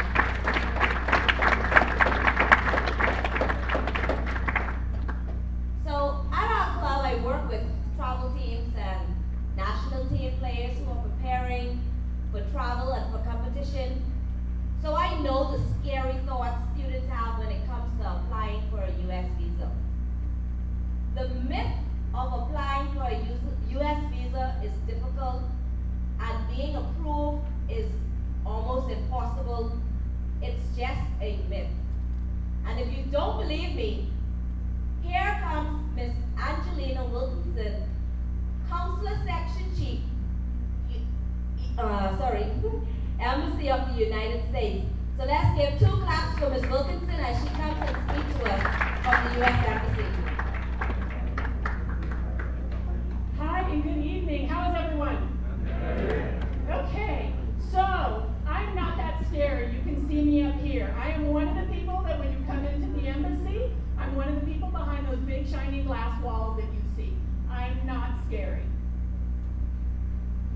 So, as I mentioned, I am the Consular Section Chief at the U.S. Embassy, and it's fitting that we're one of the last ones ones here this evening because we are essentially your last stop on your dream to go into the U.S. to play soccer. So what happens is you've come to your showcase. You've met with the coaches. They've made you these fantastic scholarship offers. Mom and Dad and you have had the tough conversations where you're sitting around talking about how serious you're going to take your schooling. Mom and Dad have worked hard to put that extra money together for you. And now you're going to come into the U.S. Embassy and you're going to come in and get your visa. So the purpose of what I'm going to talk to you about tonight is how to make that as easy as possible. You're going to be fully prepared when you come to the embassy, and you're going to be able to get your visa, and you're going to go to the U.S. and you're going to live your dream. So here we go. Okay, so essentially there is 8 easy steps on how to get your visa. So the first thing you're going to do is complete what we call a DS-160. It's the same as if you've ever applied for a tourist visa. It's the same form. So in there, we ask questions about your last 5 trips to the United States. Have you ever had a visa before? What school are you going to go to? We'll ask information about your history, any of your prior travels to the U.S. If you've ever had, unfortunately, any issues in the U.S., either through immigration or any type of matters, the best advice I can give you, and a big myth we get is, if I ever mark those yes, I'm done. That is absolutely very untrue. What we're looking for is when you come to your interview, we want to explore all the information with you. We're going to ask you questions. This is now my 13th year doing this, and believe me, I think my last total was over 75,000 visas interviewed. So the stories, I've heard many of them, and I've given out many, many visas. So this is not an impediment. So next, you're going to create an account, and this account is where you're going to pay your visa application fee. Currently, visa fees worldwide are $160. So that's the amount you're going to pay when you apply for your visa appointment. So you're paying your application fee. Next, you're going to pay your SEVIS fee, and that's paid to the U.S. Department of Education. They're the ones that help do the student process of registering your school, getting all of your papers together, that kind of thing. Next, you're going to gather your documents. Then you're going to schedule your appointment. You're going to attend your interview, and then you're going to pick up your visa. And next stop then is my colleagues out at Customs and Border Protection at Nassau Pre-Clearance, and you're on your way. Okay, so let's talk a little bit about some of the things I mentioned. So necessary documents, a valid passport. What I encourage any of you, go home and check now. If your passport is expiring, do not wait until the last minute. Go get another passport. The I-20 form, that is issued to you by the school that you are going to attend. And I'll explore that here just a bit further. But that paper is issued by the school. You're bringing that into the embassy, and that allows us to see what type of scholarship you have or what other funds are available. So then you're going to have your SEVIS receipt, which is the $350 that I mentioned is paid through the Department of Education, and you're doing that at the same time with your I-20. Financial documents. This is where mom and dad come in. This is where you're going to want to really, really get in tight with mom and dad. So, bank statements. What we're looking for is bank statements from your bank. These are going to show the ins and outs of the bank account. It's going to show the debits and the credits. So for example, $1,000, I want to see the $15 that went to Menchie's, the $20 that went to McDonald's, I do not want to see a letter from Scotiabank that says, Angelina Wilkinson has a great account with us, it's in 6 figures, she's a good customer. To me, that doesn't give me any information when I'm interviewing you. So what you need to do is you need to pull your bank statements, and you're welcome to do that from online. You don't have to go into the bank. It doesn't have to be certified, it doesn't have to be stamped, that kind of thing. Mom and dad can just pull that from the internet. Scholarship letter. So these fantastic coaches that we have in the back have decided you are it. You are the one they want. They're going to give you a scholarship letter that tells you how much your scholarship is. And you're going to bring that with you to the interview. So, proof of prepayment of tuition. So, hopefully you've got yourself a full ride. But if for some reason you still have some other fees that need to be paid, we need proof that mom and dad have already made that commitment with the school. And then sponsorship letter and sponsorship letter and bank statements for the sponsor. So maybe mom and dad can't pull all the money together that you need. You may have a godparent, a fantastic aunt or uncle, or just a family friend that truly, truly believes in you and what you're gonna do. That's perfectly fine. We just need to be able to see when you come in for your interview that you have the funds available. I love it when family, friends, godparents take care of our students. It's fantastic. We don't mind that at all. You just, when you bring that letter in, I want to know though why Uncle Bob loves you so much that he's going to give you $20,000 a year. You need to be able to explain that to me. Okay, and then a recent visa-sized photo with white background. So that's a passport-sized photo. So what we do is we're taking that, and that's what you're going to see on your visa is that photo. One common misconception in the Bahamas is that you cannot smile in a visa photo. Smile all you want. I know, every time I do this, everybody's like, oh, no. Please, if they tell you you can't, I am standing here telling you, you sure can. You can smile all you want.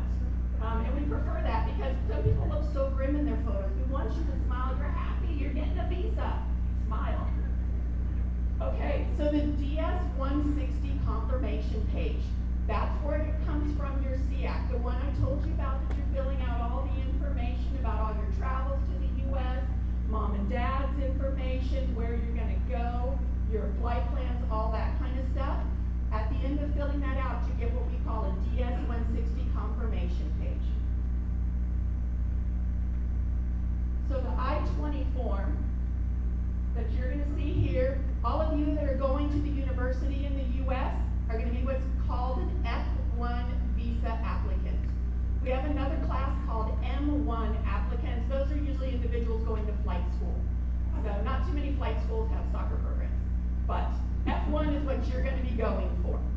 So this F1 paper that you see up here on the screen, it tells me everything about the school that you are going to go to. It tells me how much tuition does cost. It tells me how much they recommend that a student have for spending money and how much housing is going to cost. That is everything that will be on the left side of the page.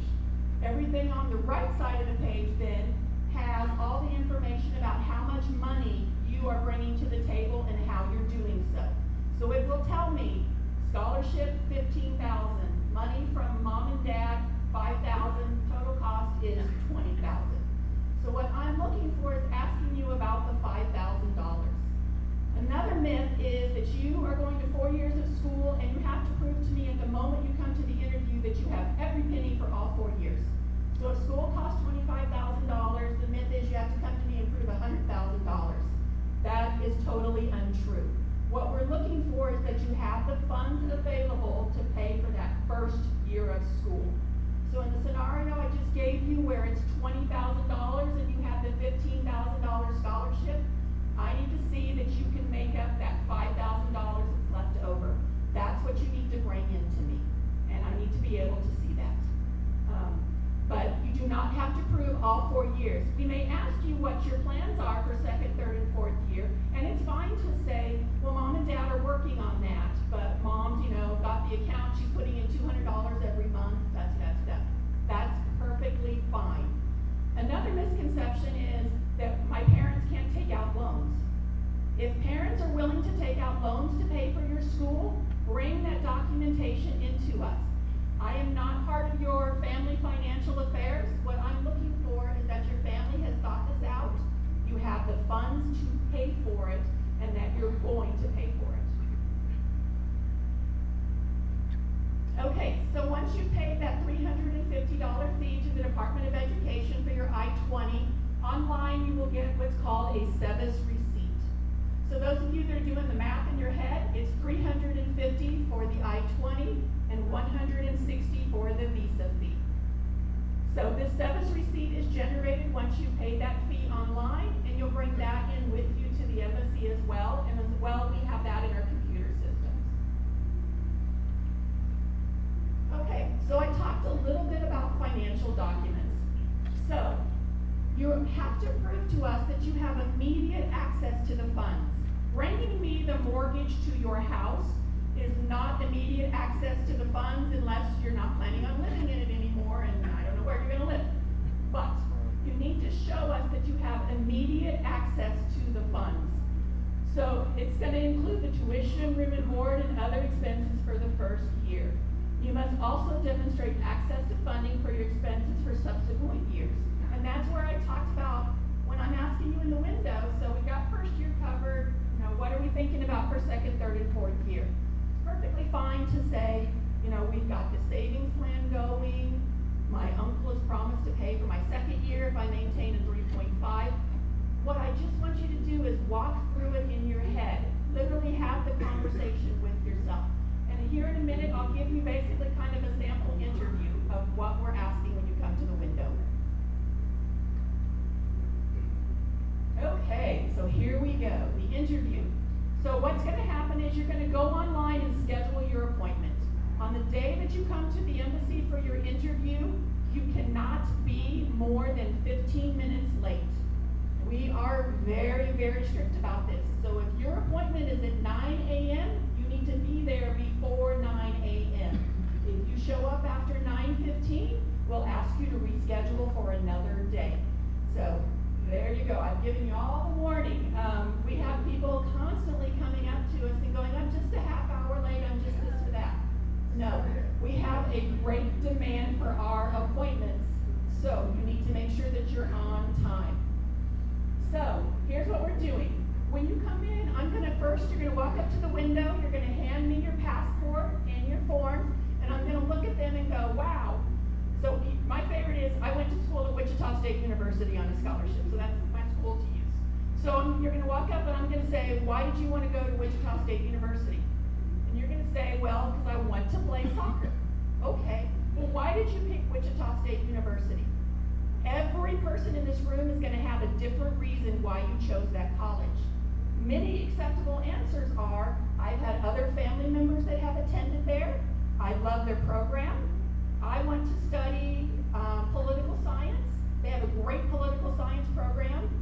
It can be, you can even have family, you know, having an acceptable answer of, my aunt and uncle live in Wichita and I really want to go there because I'll have a support network, that's perfectly fine.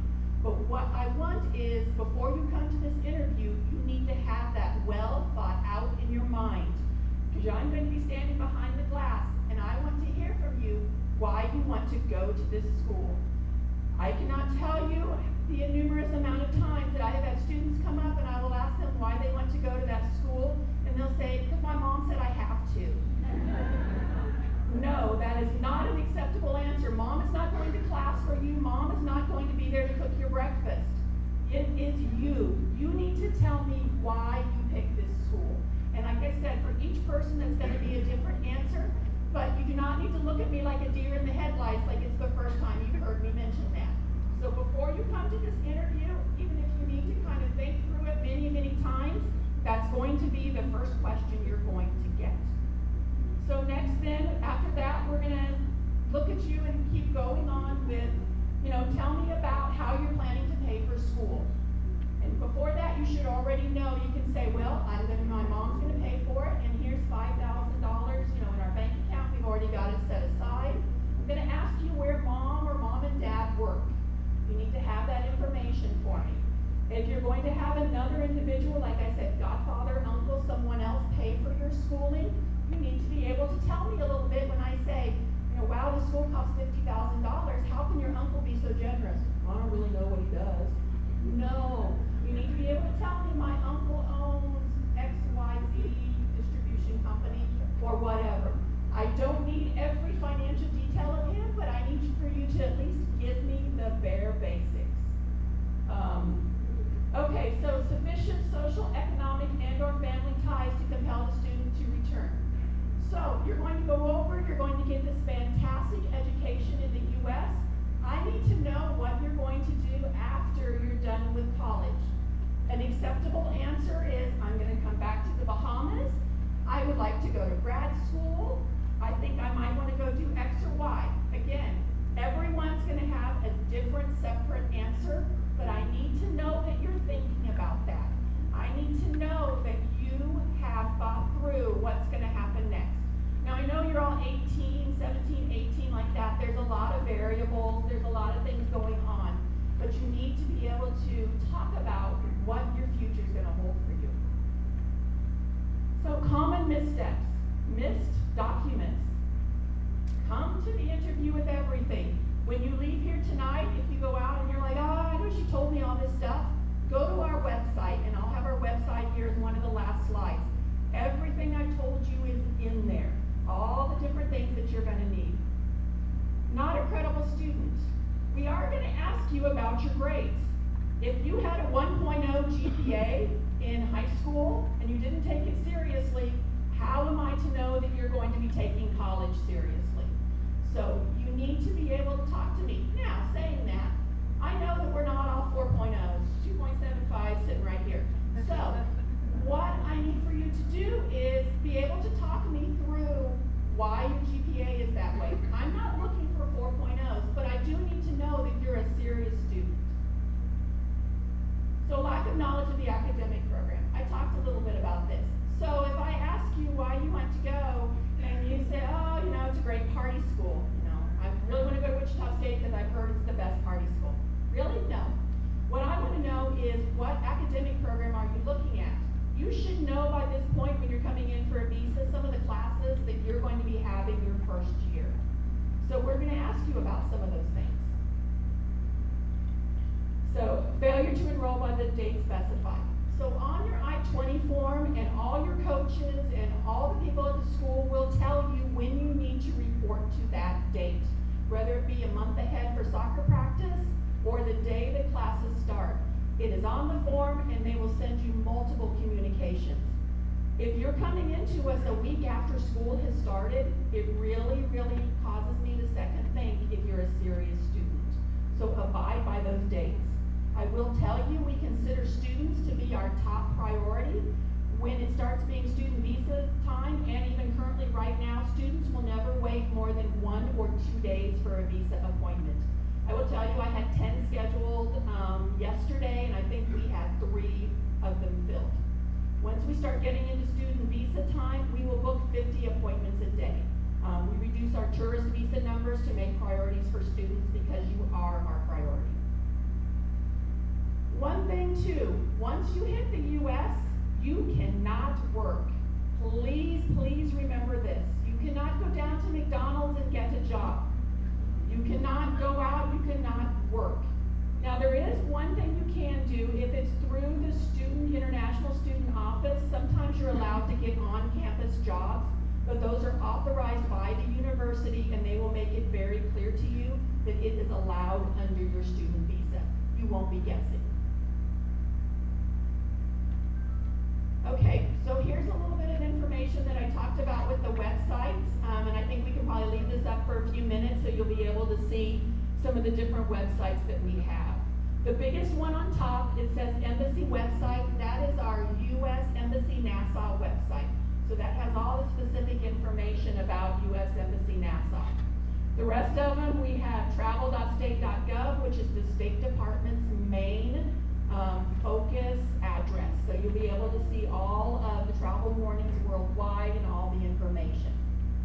So the biggest thing that if I want you to take away from tonight is, when you come for that interview, we are there to help you. We're there to watch you succeed. When I have students come in, I am wanting to give you that visa. I'm wanting for you to go and succeed, but you have to help yourself. You've got to come with your documents. They said ahead of time, rehearse in your head, run through it. I've seen people practice with each other. That's fine. What I want to know, though, is I want to know about you. I want to know why you want to be a student. So I guarantee you, if you follow the tips I've given you and you come prepared, you will have a very easy time. And one thing I wanted to mention in closing is, when you do come to the embassy, you can't come with cell phone, don't bring your car key clicker, the little ones that like this thing that get you in the car doors. Anything electronic we do not allow inside the embassy. So make sure you leave that with someone or something before you come for your interview. But that's kind of something we've been seeing lately.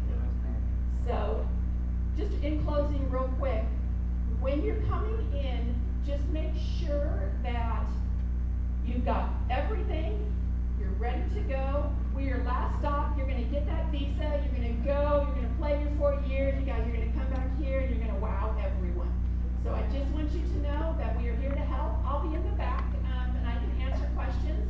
I just won't answer questions about specific visas, why did my cousin get turned down? He's a really cool guy. No, I won't answer those.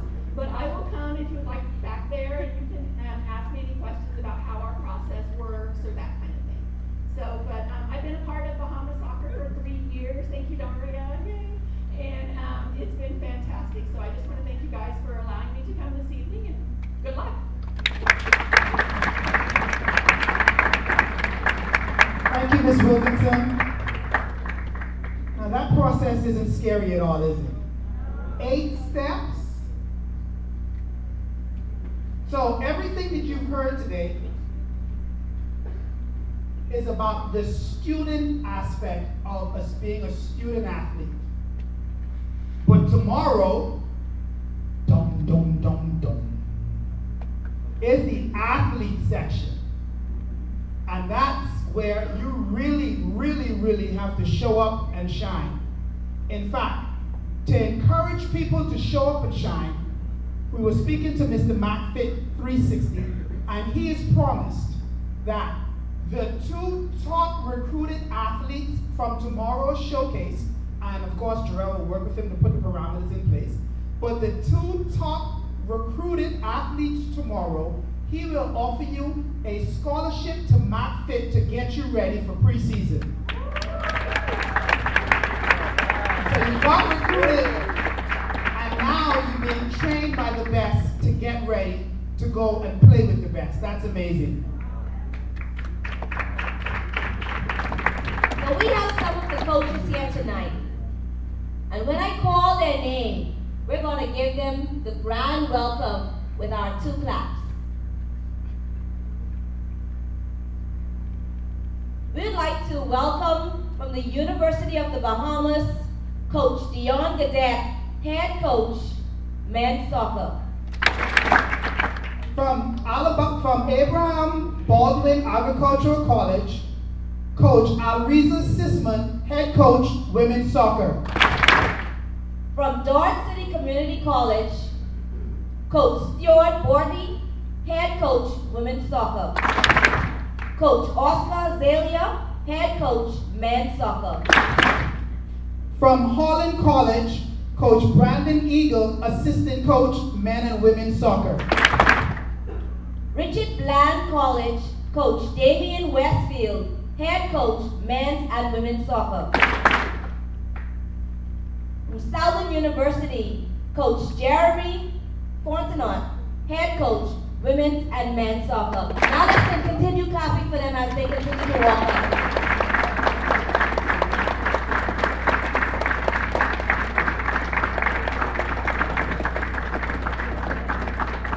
All right.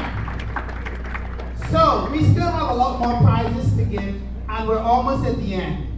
So I just want to invite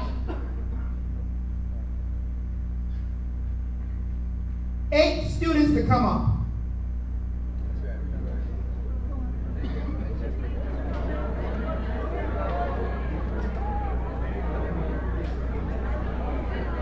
Can I get 8 students? All right, 8 students.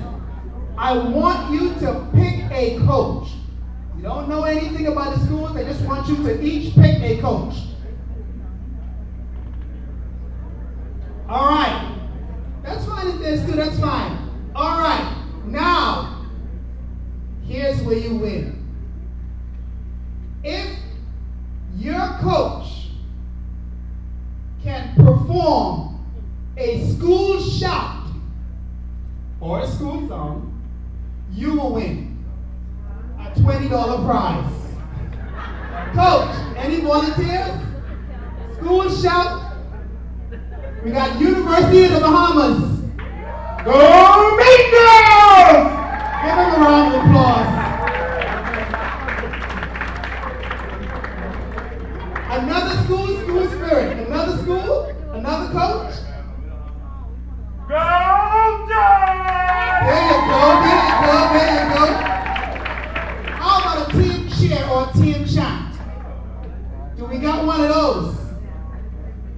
Team cheer, team chant, I see it right here. That's it? All right, thank you very much, guys. Give a round of applause. We're going to ask the coach to give 3 words, I guess, or a short sentence to describe your school and what you're looking for. Dodge City, Kansas. It's a small town in Kansas. You know, just looking for any kid that, like they said, is willing to work the hardest and get a win out there. You know, we need kids that are ready to play, to work hard, and focus. That's what they're going to do. Work hard and actually go out there and give it their best. You know, as a player, I always bring down the same thing. We gotta do something to do it right the first time. So you know, do it right, work hard,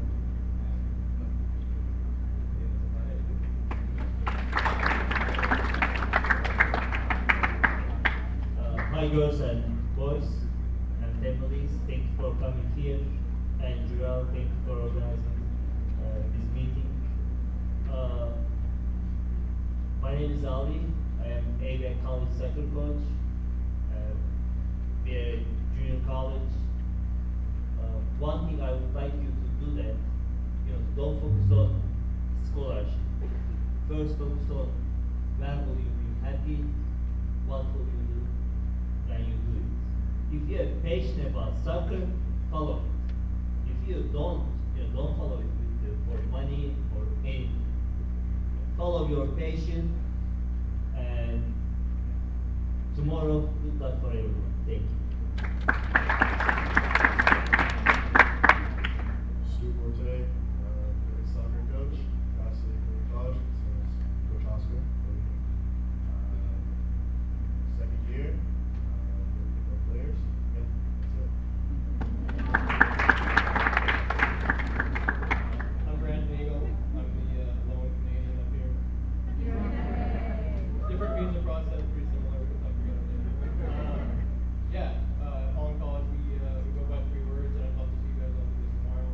Play with pride, play with passion, and above all, play with respect.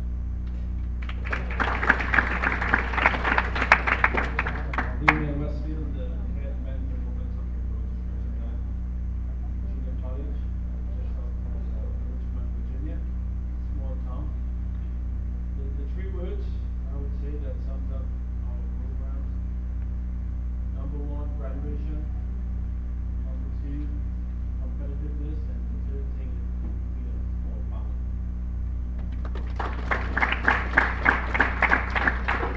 Good evening, Jeremy Fountain, overhead soccer coach of Southern University. And we do just have women's sports, women's soccer, I'm sorry.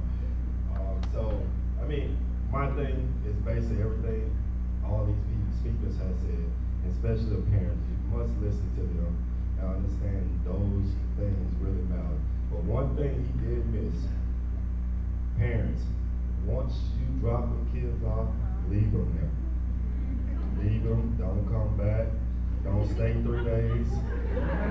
Us coaches, we do not want to see you there babying them and things like that. They're gonna grow up, and I understand that. So I am from Louisiana, I'm missing Mardi Gras, so ladies, y'all have to give me a good time tomorrow.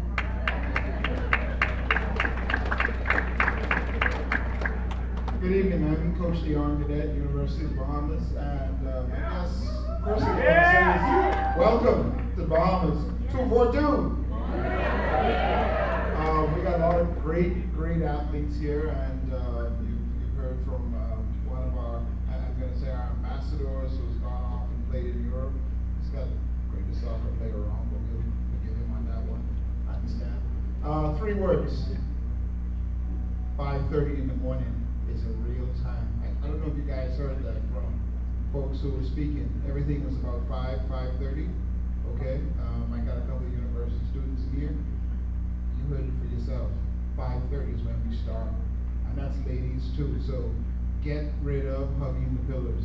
5:30 if you're serious. Thank you.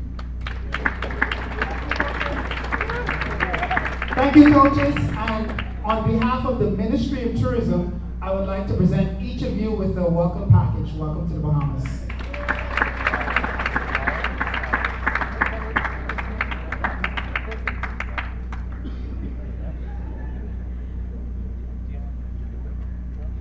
All right, thank you, coaches.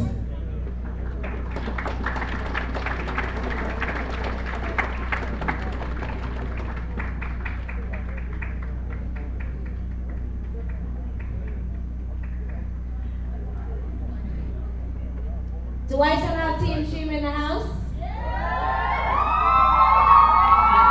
Hold on. Is Team Sam still here? Jump ship. I have one more prize, and I would like to first let's acknowledge, is there anyone in the crowd celebrating their birthday today?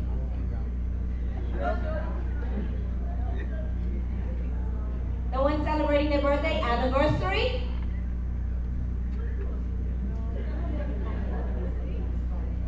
Okay, I guess we'll just keep the last prize. But let's welcome back to the stage with special remarks and recognition of our corporate sponsors and the vote of thanks, the real star in this room, Ms. Jarrell Mullins.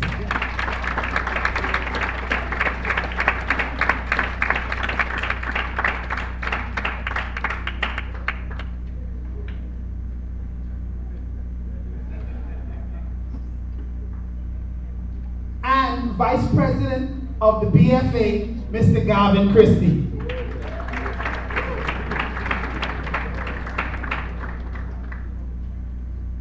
I'm sure Darrell didn't look like this last time she came up here. But what a wonderful evening to see everybody here excited, on the same page, trying to better themselves. On behalf of the Bahamas Football Association, we would like to extend a special thank you to all the parties who made this weekend a possibility. We'd like to thank all of our visiting coaches, our local coaches, all of our strategic partners, and the diverse panel of presenters this evening. We'd also like to thank the parents who have invested the time in your kids and helping them to mold their futures. But most importantly, we want to thank you, the kids, the players, for there is no soccer, there is no football, there is no sport without you. So as Jimmy from Market said, I encourage you all to seize the opportunity to listen, to learn, and put your best foot forward this weekend. I want to take the time to thank some of our partners and sponsors this evening, this for the weekend. The U.S. Embassy, Super Club Breezers, Linton Sweeting and O'Brien, the Ministry of Tourism, Milo Butler and Sons, Commonwealth Brewery, Markfit 360, Bahamas Solutions, Bahamas First, Sun Oil Limited. I also like to send a special thank out to our volunteer coaches. They all know who they are. A special thanks to the Ministry of Education, to Lisa Lightborn, Tanita Clear, Kendia Grant, Aisha Davis, Jennifer Grant, Chilean Burrows, Darrell Barnett. And I'd like to thank also our community volunteers, Mr. Larry Mintz, Larissa Eve, Rashay Pantry, Marco Mullings, Camille Narin, and Eddie Thurston. So in keeping with theme for this evening, can we all stand for me? And on my word, give 2 claps. Let's all please stand.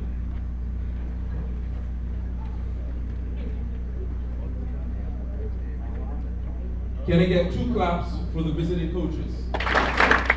And can I get two claps for the local coaches?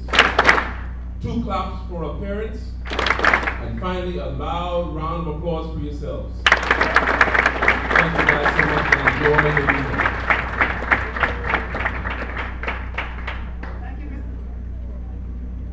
Thank you, Mr. Christie. That concludes the showcase. See you guys at 6:45 in the morning, Roscoe A.L. Davies Soccer Field. That's 6:45. Thank you.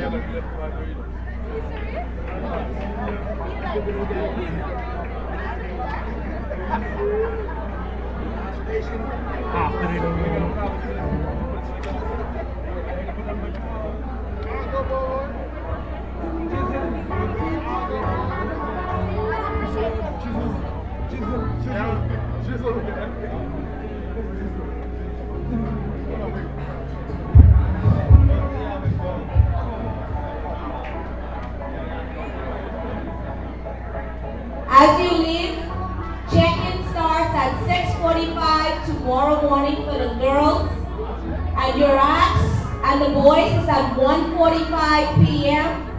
You're asked to come in white t-shirt. Your t-shirts for the event will be provided once you have arrived and checked in. 6:45 a.m. ladies, 1:45 p.m. men.